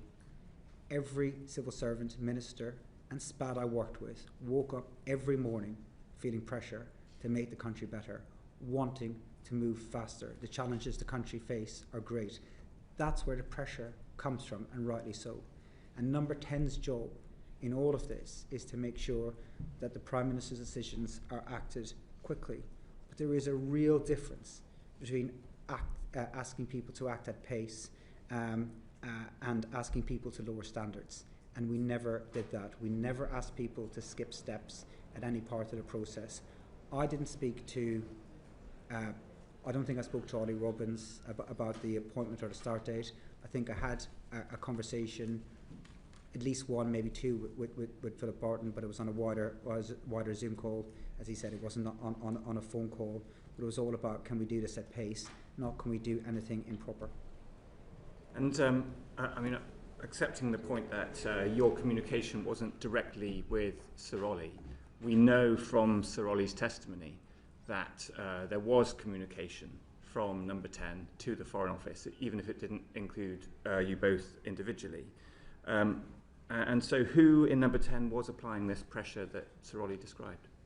So the private office of Number 10 chased the appropriate department every day on decisions that the Prime Minister would have made. There would have been occasions where I'd have asked, where are we with this decision? But as a priority of Number 10 of our daily meetings, the start date of Medelson was not something that was regularly on the agenda. It would have been sometimes. So what happens is the Prime Minister takes a decision, and then the private office will chase another private office. If it's a political issue, if there's a political barrier, then SPADs will chase SPADs, or occasionally it might elevate to talking to ministers about what's going on in the department. But in this case, the Number 10 private office would have chased the Foreign Office private office to see when this was happening. But none of the chasing would have been asking to skip steps, and I think that's very important, because we're talking about national security. And every single person that I worked with in Number 10 took national security very, very seriously. Everyone there knew what was at stake with national security and would not have played hard and fast with national security. Just want to repeat back to you a couple of lines from Sir Ollie's testimony to this committee last week. He said, "My strong sense that there was an atmosphere of pressure and a certain dismissiveness about this DV process." And separately he said, "Throughout January, honestly, my office and the Foreign Secretary's office were under constant pressure." Do you refute that? Like I said, I'd like to unpack the two elements of pressure here. We're under pressure to try and get decisions implemented. Our preference in Number 10 was that Mandelson was in post for the inauguration. And we wanted him in post for the inauguration because there was an opportunity to get to meet the new incoming administration and other key figures in DC. In the event, the Foreign Office were unable to get him in post by then. He didn't start for 3 weeks later. So they couldn't deliver on that timetable, and it wasn't the end of the world for us. It wasn't a big deal. Our preference was 20th of January. I believe he started in the 10th of February, sometime around then, 2 or 3 weeks later. So we didn't get the timetable that we wanted, but we wanted it to be done quickly. But I worry that this conversation that's happening, and it's right that it's happening because people need to understand what's happening, is bringing two things together that are completely separate. Yes, we wanted it done quickly, but at no point at any point in number 10 did I witness anyone being dismissive about DV or national security.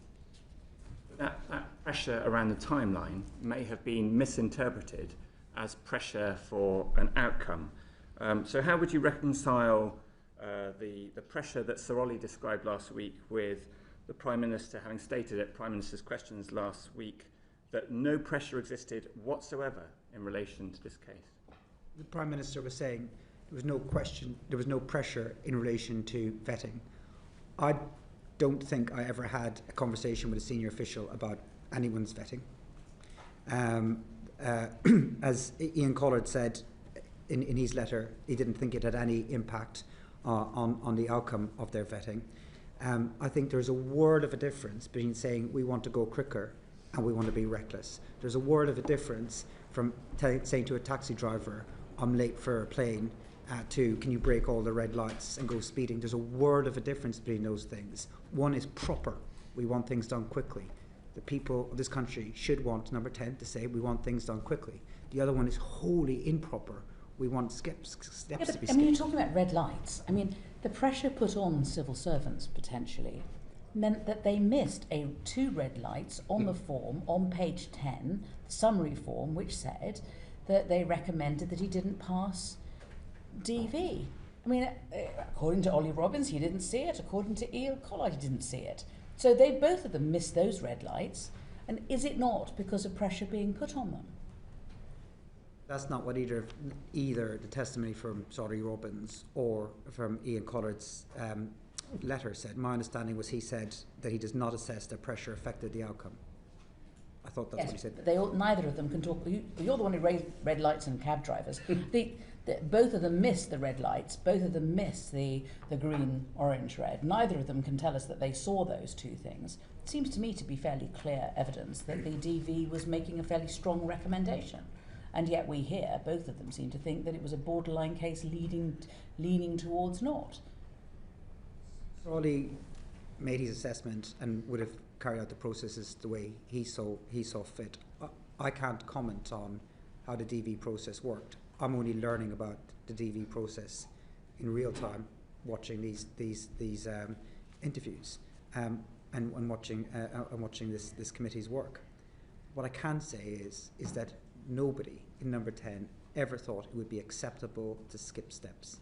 Yes, we want to move quickly, but that does not and should never involve making decisions that put national security at risk. I haven't seen anything in Sir Ollie's testimony or Ian Collard's letter that suggests that they did not follow proper procedures. They're saying they did follow proper procedures. Why they missed them, I think, needs to be part of how we draw the lessons from this. But they're not saying that they did anything improper, and nobody's saying they were asked to do anything improper as well. You've heard from Sir Philip Barton, you've had the letter from Ian Collard and Sir Ollie Robbins and Cat Little, and these are all like brilliant people. None of them said they would be asked to do anything improper. And from everybody I know in Downing Street, private office people would not ask if other private offices to do anything proper. These are serious people who worry about national security. We've got Fleur next. Thank you, Chair, and thank you for coming in to see us today. I'm going to take you back to the very beginning of the process.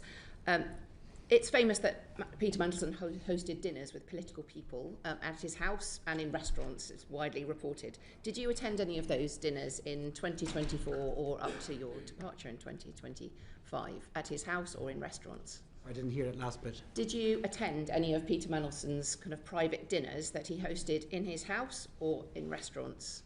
He held monthly dinners for political people. It's just reported. I haven't been to any of these. I don't think anyone here has, but have you been to any of those dinners? So I've been to 2 dinners in his house. One was, I think they were both in 2024 with a wider range of people. I think 2, yeah. Maybe 1 lunch and 1 dinner, I think. In a restaurant in the whole 4 years I knew him, I think twice as well. I went for dinner with him. Thank you. And we're trying to get to the bottom of who really proposed Mandelson's appointment. So you have said that you're sorry for your part in it, but also that before you started in post after the election, there were some access talks. You referred to access talks in January 2024, which you weren't party to, but which happened. You know that Peter Mandelson's name came up. Was it a done deal? Oh, sorry. No, Okay. no. I didn't say whose name had come up. Okay. So I spoke to Simon Case, Yep. trying to piece together what happened, and he he said, I said to him, I recall there being a sense that we always seem to have wanted a political appointment. And I said, when did you first remember this? And he said January, February 2024, that Simon Case asked the Prime Minister's access team what they thought about the US ambassador. They were replacing Dame Karen Pierce. They were thinking about who to replace her with and what the process was. And Simon Case was informed that the Prime Minister was minded to make a political decision, but as far as I know, Mandelson's name was not in that. Okay. And at the the two dinners and lunches that you attended, did Peter Mandelson did he lobby you about becoming the ambassador to the US? So he did lobby me, but not on either one of those dinners. One of those dinners was after he was ambassador, and I should say also I had dinner when I went to the US in the embassy.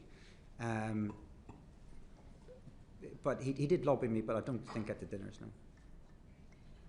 And the process you've talked about with George Osborne and Peter Mandelson were the two names in play. How far did the process of George Osborne's potential appointment that then didn't lead on, go? Did he have due diligence assessment made of him?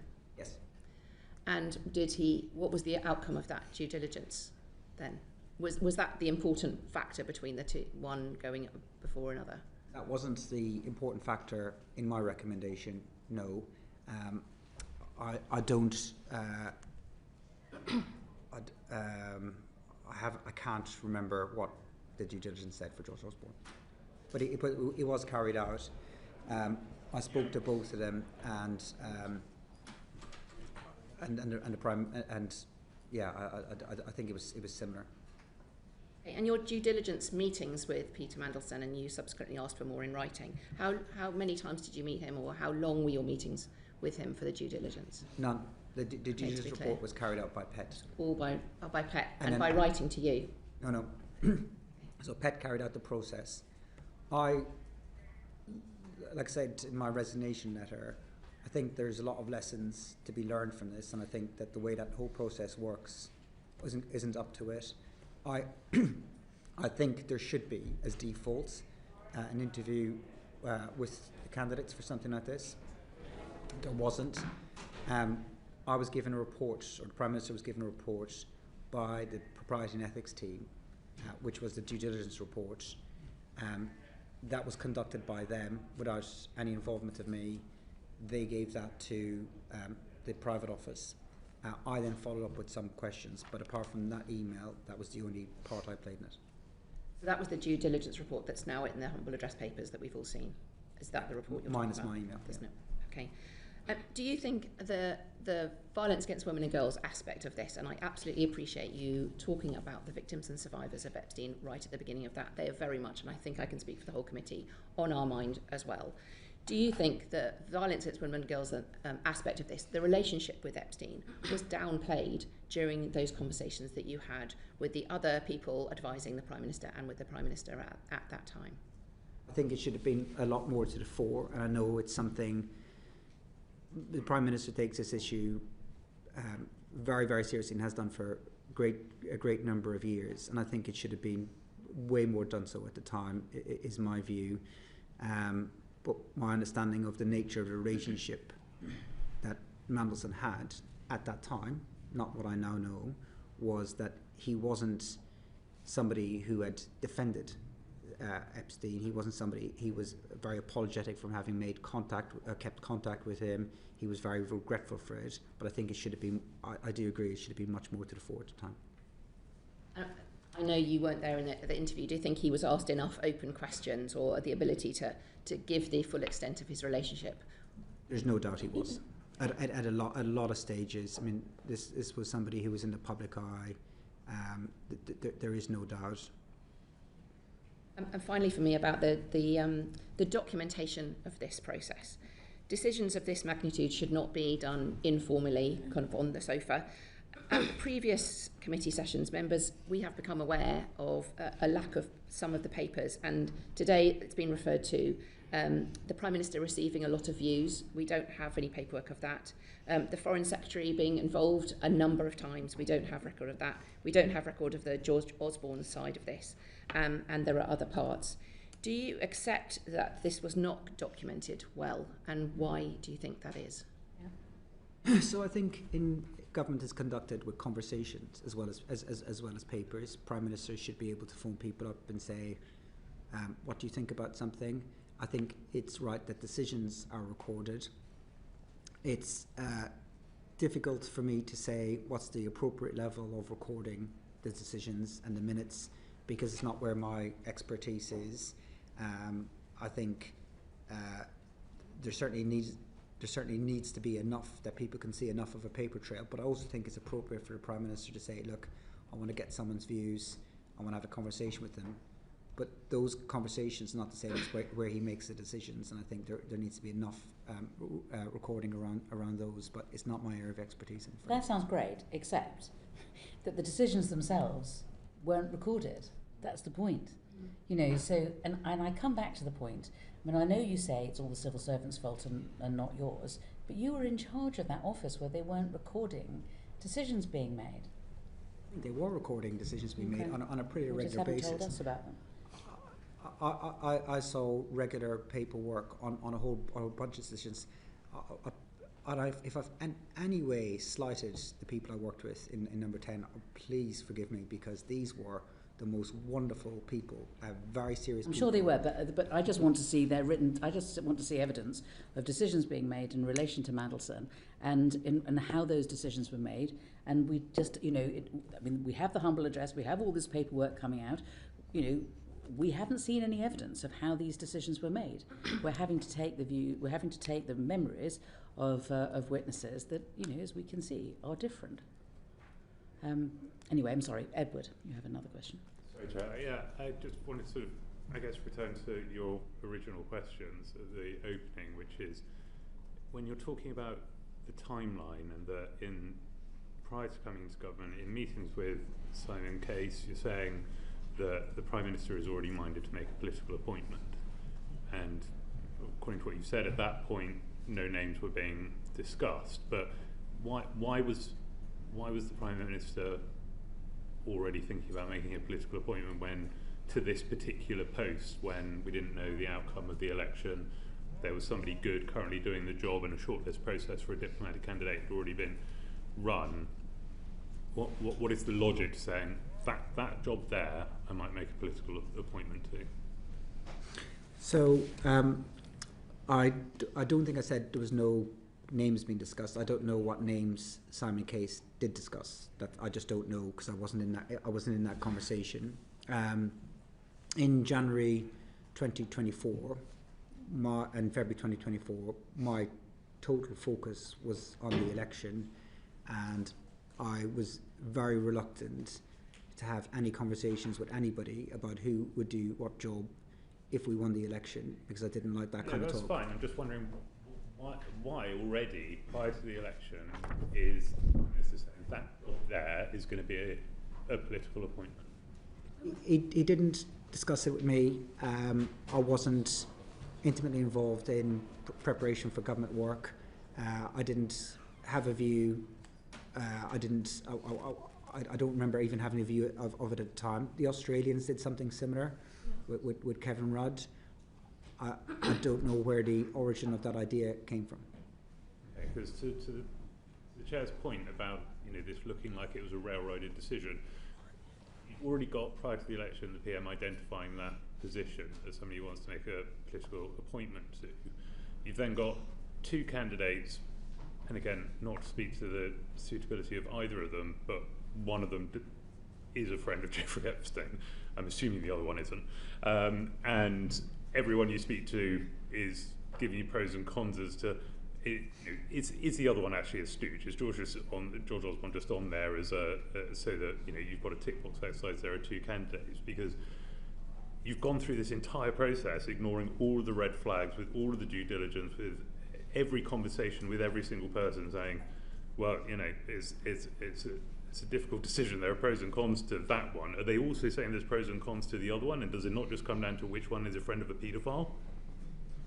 So, I think there's three things on that. One is I don't think that he railroaded. If the civil service was being told in January, way ahead of election, that should Labour win a general election, they would look to a political appointment, I think that was ample time to prepare processes, to talk to senior officials, to say this is the direction a Labour administration might want to go in.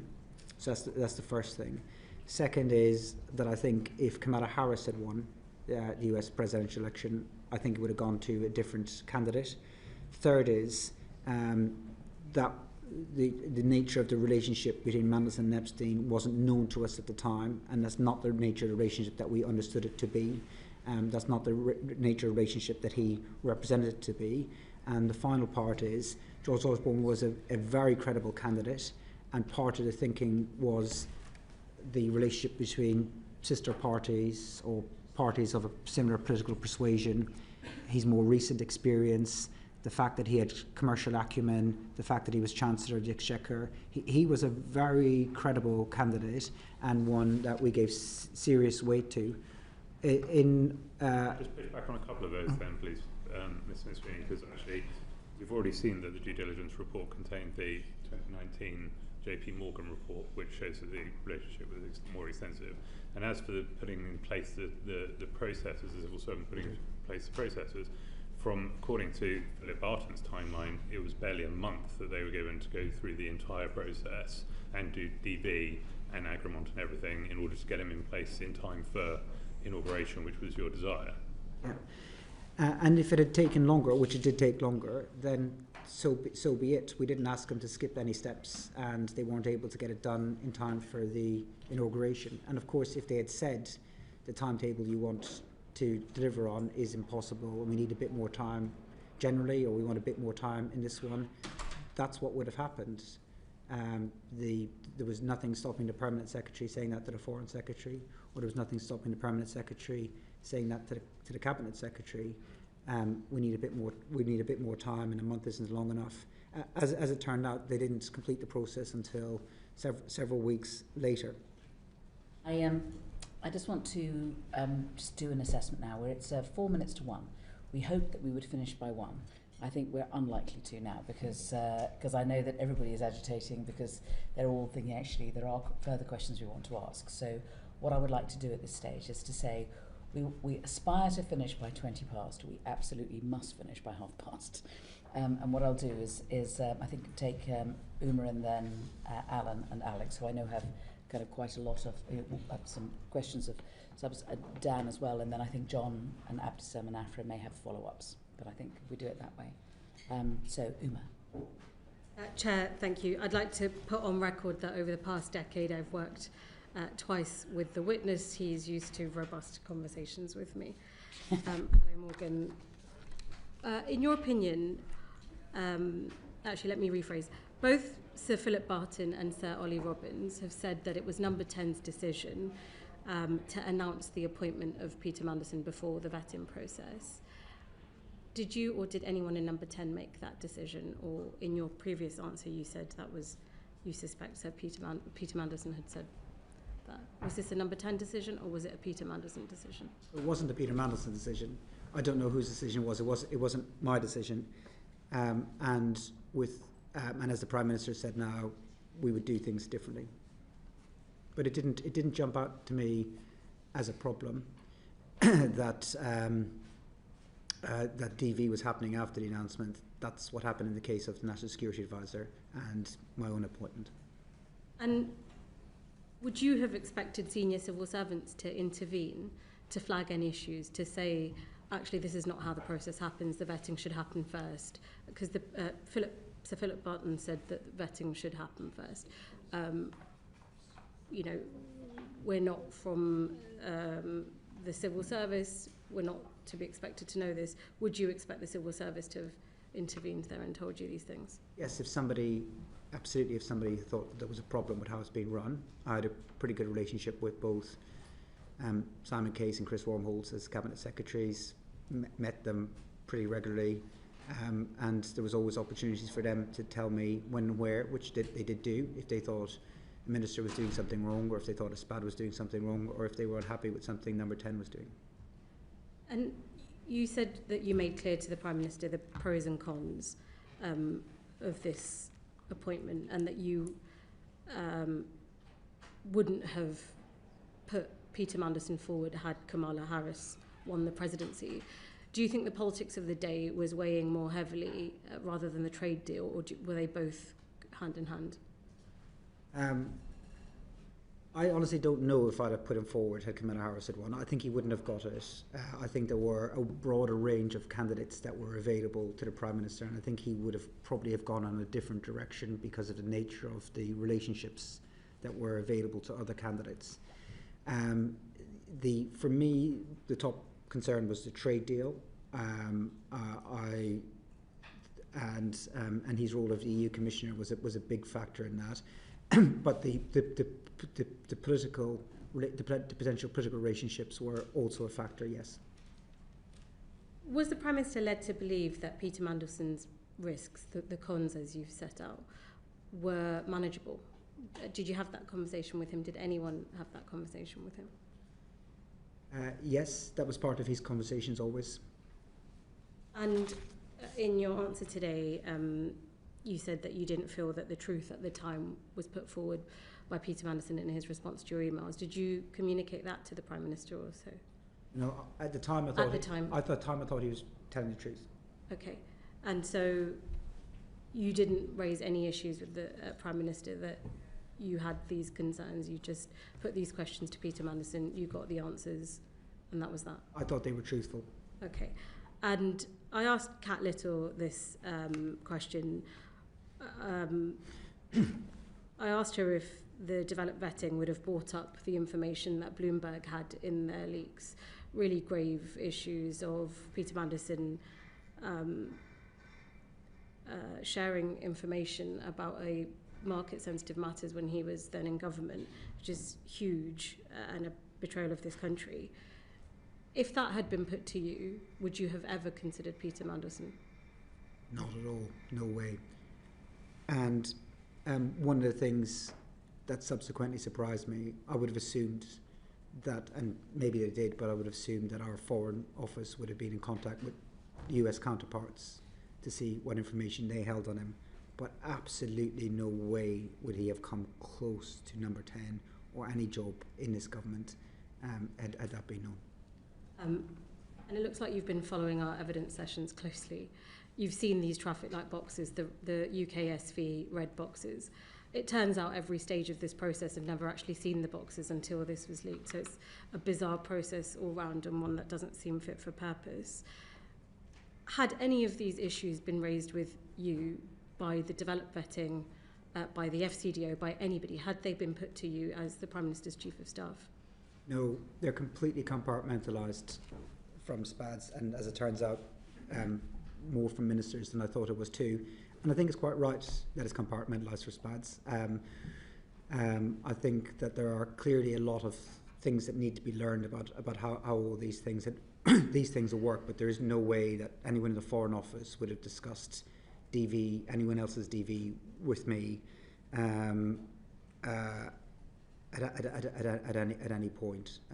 So I think there's a lot that needs to be learned by this whole process. But and I said, and I felt at the time when all this came out in September, that look, I know what I did wrong. I know the judgment calls that I made that were wrong. I'll live with them for the rest of my life.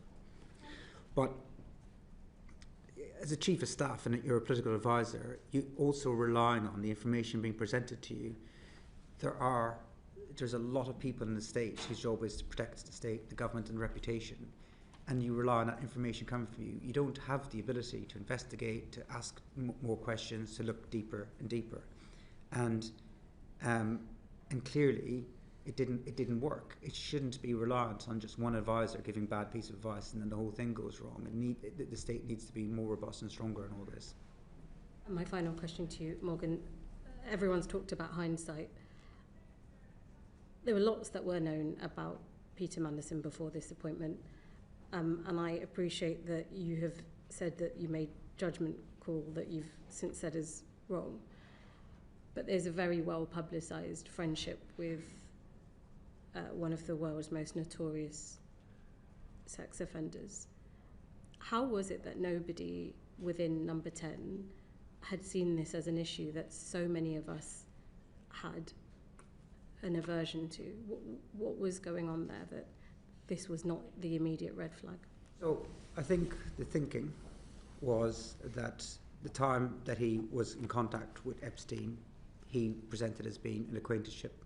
He regretted maintaining contact after his first conviction when he realised whatever he realised. I mean, according to his story at the time, he wasn't defending what this guy did in his first conviction, and he was saying that he was duped into understanding the nature of what had happened. So we He got convicted though. He couldn't get around that. I mean, he had been convicted, of sex trafficking a minor. I mean, it's pretty.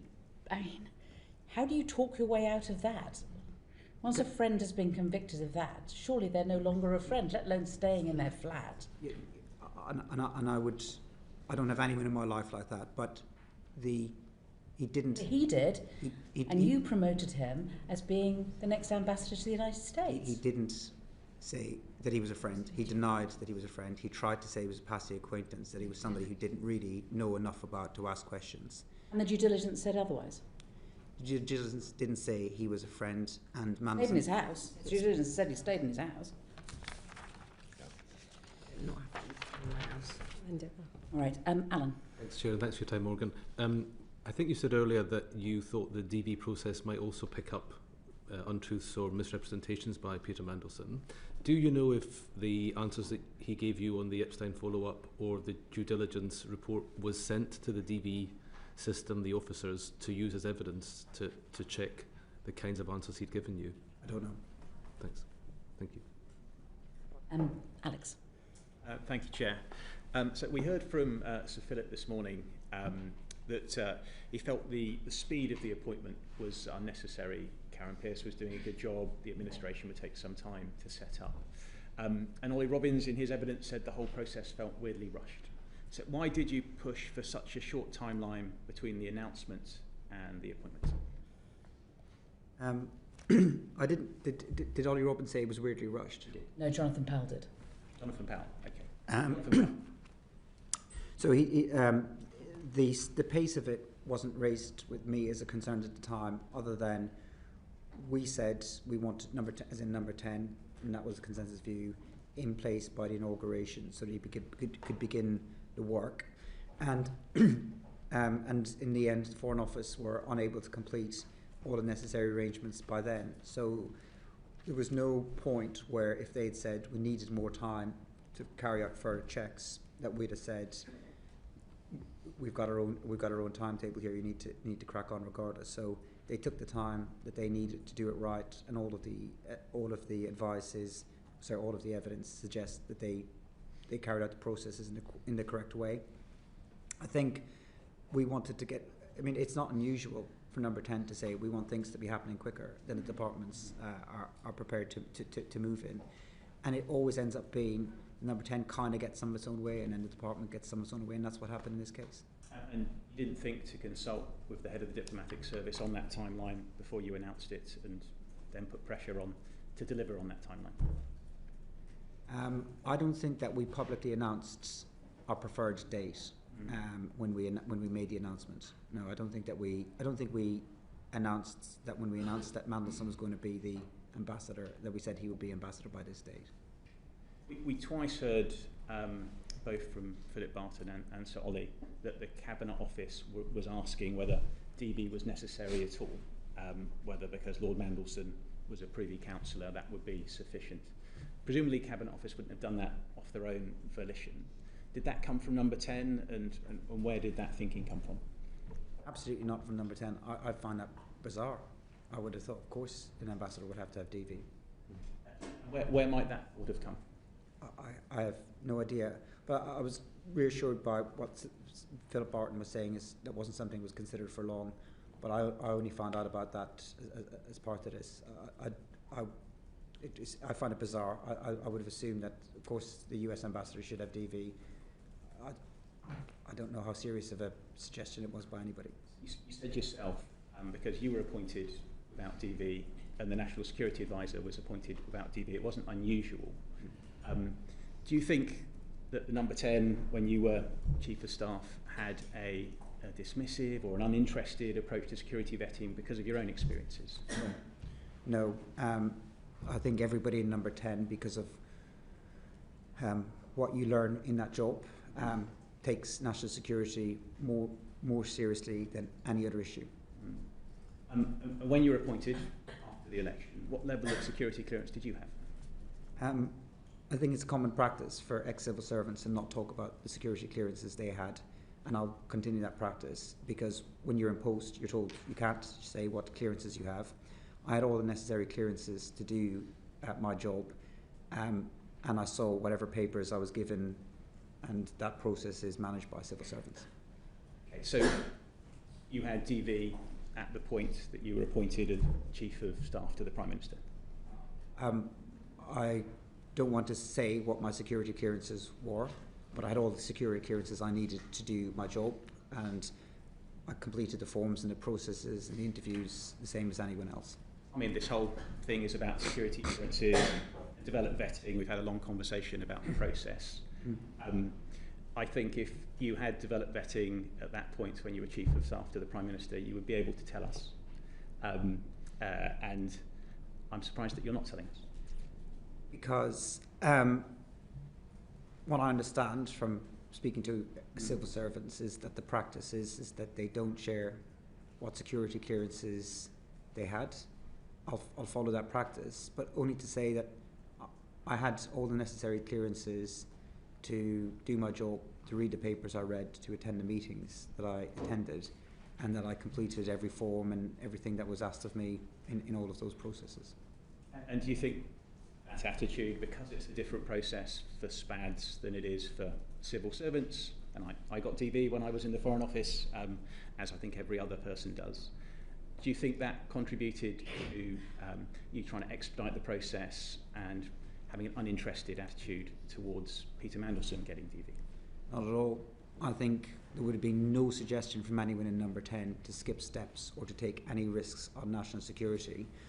But at the same time, I wouldn't have asked the Foreign Office about how someone's security clearance are going, because that's not something the Foreign Office would discuss with me. There are photographs taken, though, of people wearing their passes, and they're different colours. So a green one is DV and an orange one is the lower level. And so there's a photograph of you with a green pass, but not when you first took over the job of being Chief of Staff. So when did you apply for your DV, and how long did it take for you to get it? I don't recall.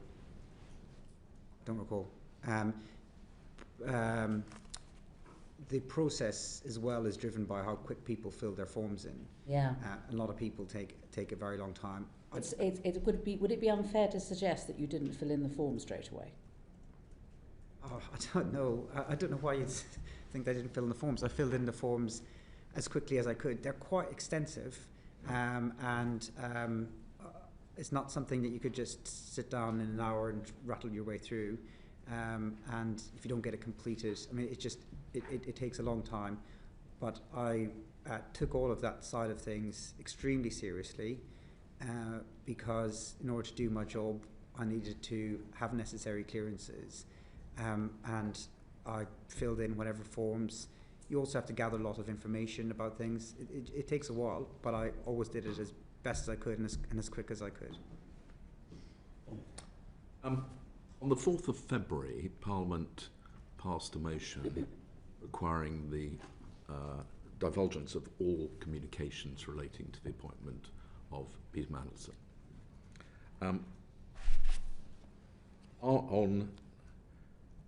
Let's see, 25th of March, you reported that your telephone had been stolen.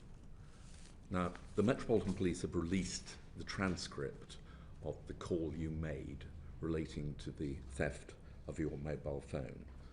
You didn't say, "This is the Chief of Staff to the Prime Minister. My government issue phone has been stolen," which one would imagine would have been taken pretty seriously. You just said, "Oh, hello, someone just robbed my phone."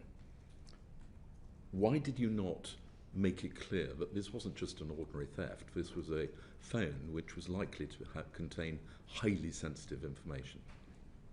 So, the dates are slightly incorrect. My phone wasn't stolen on the 20th of March. My phone was stolen on the 20th of October. So it was 4 months before.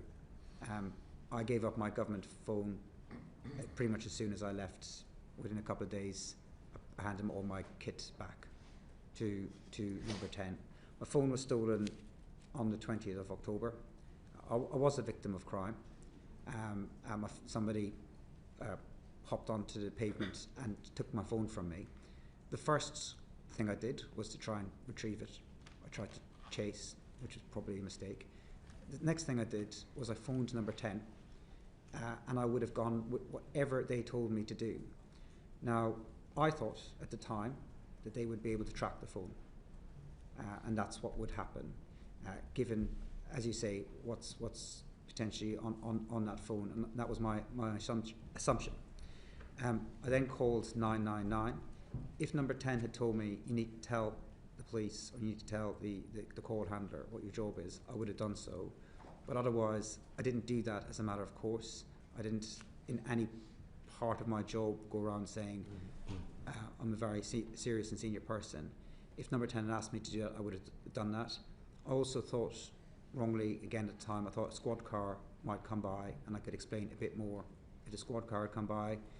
And then I made further phone calls to number 10 where I'd hoped that they could track the phone and I could tell the police where that phone was. And like you and like everyone else kind of reading about this, I was quite surprised by how limited the security is around Chief of Staff's telephone. One of the reasons the squad car didn't come round may be because you gave the wrong location. You said you were in Belgrave Street, which the operator interpreted to be in Stepney, and you said he turned left, there's a park on top of the road, and the operator said, "Stepney Green Park, okay?" And you said, "Yeah, he turned left there." And that wasn't anywhere near Stepney, it was in Pimlico, I understand. So I also said I was in Westminster. So I said I was in Belgrave Street, Westminster, where I think I was on Lower Belgrave Road? No, I think I might have been on Lower Belgrave Street. Okay. It was some months ago, and I missed the lower. I didn't see it. I was also missed the operator saying Stepney Park. I was also quite adrenalised. So what happened was I chased the guy who stole my phone as far as I could. I was out of breath. I was completely exhausted because I'm 48 years of age and I shouldn't be chasing people down the street. And then I was trying to go back to the original location that it happened so that I could tell the 99 operator. As I was following the guy, he turned away from a park that I could see in front of me, and as I was coming back to try and find the original location, I just assumed that the call handler was looking at it on the map. I haven't heard the audio.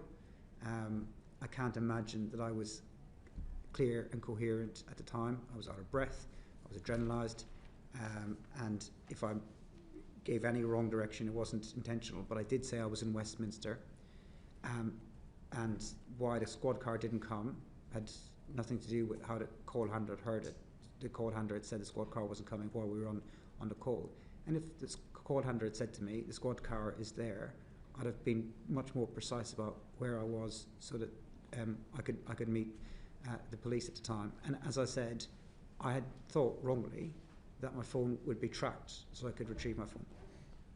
Can we take it that your phone would have contained quite a lot of communications either with Peter Mandelson or about Peter Mandelson's appointment? Probably not as much about his appointment that hasn't already been available to number 10, because when he was sacked, number 10 did do its own, I wouldn't say investigation, but its own research on what happened and why it happened.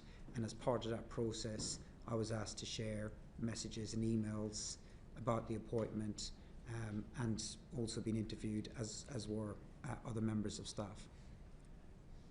So those messages are therefore recorded somewhere? Everything that I had at that time in September, which was more than a month before my phone was stolen, I shared it with the number 10 team. Beyond that, any messages that I sent to ministers or staff or officials would still be on their phones. That should be in the humble address material at some stage. Yes. Yeah, I would have thought so. So actually, there is a record, you believe, of all your communications from that phone, which, if relevant, will be released. So I don't think that I don't think all of my phone records will still be available, but I don't know what the recipients of my messages have, and they'll have to share their messages too. So I can't tell you what the Cabinet Office have. I'm not in charge of the humble address process, and wasn't when I was there, and I haven't been told by the Cabinet Office what's been released and when, but I gave all of my government kit back to number 10 when I left. One would assume that given the sensitivity of the material on this phone, and there may be all sorts of things besides Peter Mandelson, that there would be quite a robust effort to try and recover it. Has there been any news as to whether or not it's been found? Or police keep me up to date, but I don't think that I should share the latest. But they haven't found the phone. No. Just very quickly following on from Sir John's questions, so for the missing period from October onwards in relation to the content of your phone, was it not backed up to a cloud or linked to a device, or have we lost all data for that period? So from October 20th to my departure, all of those messages should still be on the phone that I gave back to the government, so they should have all of that. For everything prior to that, whatever the settings were on the phone, I didn't change them, so I didn't change whatever default settings people have on WhatsApp. It could be linked to a cloud. It could be backed up somewhere. I don't know. I don't know. My understanding is it's not, that they don't go connect back to the cloud, but whatever the default settings were on my phone, I just kept those. The government phones are pretty restrictive at what you can do as a member of staff with them. When I became Chief of Staff, we couldn't copy and paste on those phones. Thank you. Did you have disappearing messages on your WhatsApp? That's the question. Yes, with some people, yeah. With most people. Yeah, I think I did. Peter Mandelson, did you have disappearing messages? I probably did, yeah. Yeah. I've got just one other sweep-up question before I go to Afra. You've been asked about dinners with Lord Mandelson. I wondered if you could also tell us.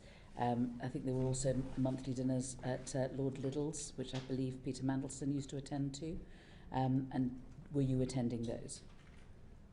I attended a couple of dinners with in Rod Liddell's house that Mandelson was at. The reportage of these dinners, I think, were just made it sound like these were something that was happening when we were working in opposition. I read about them in a book. They weren't. We all know what book it is. Yeah, I mean, it's was it not also a part of the history of Labour Together as well? No. So I'll explain a little bit about it if I could, because I think there's a bit of stylisation going on. A lot of that period the book is covering is COVID, so nobody was going around to anyone's house for dinner. Mandelson did not like Labour Together at all. He was not a fan of what I was doing. He was not interested in it. He broadly didn't agree with it. So I think the first conversation I had with him, I think from my best memory, was 2017. And the reason why I had a conversation with him, I was also having a conversation with a lot of former senior Labour grandees, was because there was you will recall, there was a group of Labour MPs who were arguing to split the Labour Party. I did not agree with that. I thought it was a terrible idea, and I was trying to basically make the case and build support to oppose that. I met with Mandelson as part of that. He wasn't particularly interested in what I was doing at Labour Together at all whatsoever. The next time I really started to meet him more was about 2019 at social gatherings, a couple at Roger Little's house, but I didn't really have a one-to-one relationship with him. I don't think he backed Keir Starmer to be leader of the Labour Party. I don't recall him doing so. He certainly didn't. Certainly wasn't working on the campaign, wasn't donating to the party. So if he voted for him, which he might have done, but from what I could tell, so this sort of mythos that's being built, that he is some sort of guiding hand behind me or my strategies or my life, is not the case. I started to try to engage with him for advice in about late 2020, early 2021, I can't remember when I was thinking about how do we win the next general election. I also did so with characters like Margaret McDonough or Spencer Livermore or people who had run campaigns before, because I wanted to know what a winning campaign would look like, and he had been part of one in 1997, and that's why I engaged with him then. But there was no closeness of a relationship prior to then whatsoever. Thank you. Civil servants, including those in ambassadorial roles, can be eligible for a severance payment when their employment's terminated. Were you aware that Peter Mandelson would receive a severance payment on leaving his role? No. So at no time until it came out in the media were you ever told or aware that he would get payment? You weren't consulted at any stage on the terms of his departure? I wasn't consulted on his departure. I don't know if I was aware, but I wasn't consulted or didn't give a view, wasn't asked for a view. Okay. And were you aware whether others in number 10 were considering whether making a severance payment would reduce the likelihood of Lord Mandelson potentially becoming a public critic of the government? I don't know. His contract is with the Foreign Office. Okay. So you don't recognise the kind of reports that there may have been emails that said that if they paid him off, it would limit his reputational risk? Just what I read. I wasn't in those conversations, so I don't know much about it, I'm afraid. But do you believe those conversations may have taken place? I don't know. Okay. Not with me. And I think you just got... Just for the record, I attended a dinner at Roger Little's with Peter Mandelson, I believe after he was appointed ambassador. And was Morgan McSweeny there? That's the last question. Thank you very much. Thank you for your time. I'm sorry we've taken so long. If we could, everyone could remain seated for the moment. Order.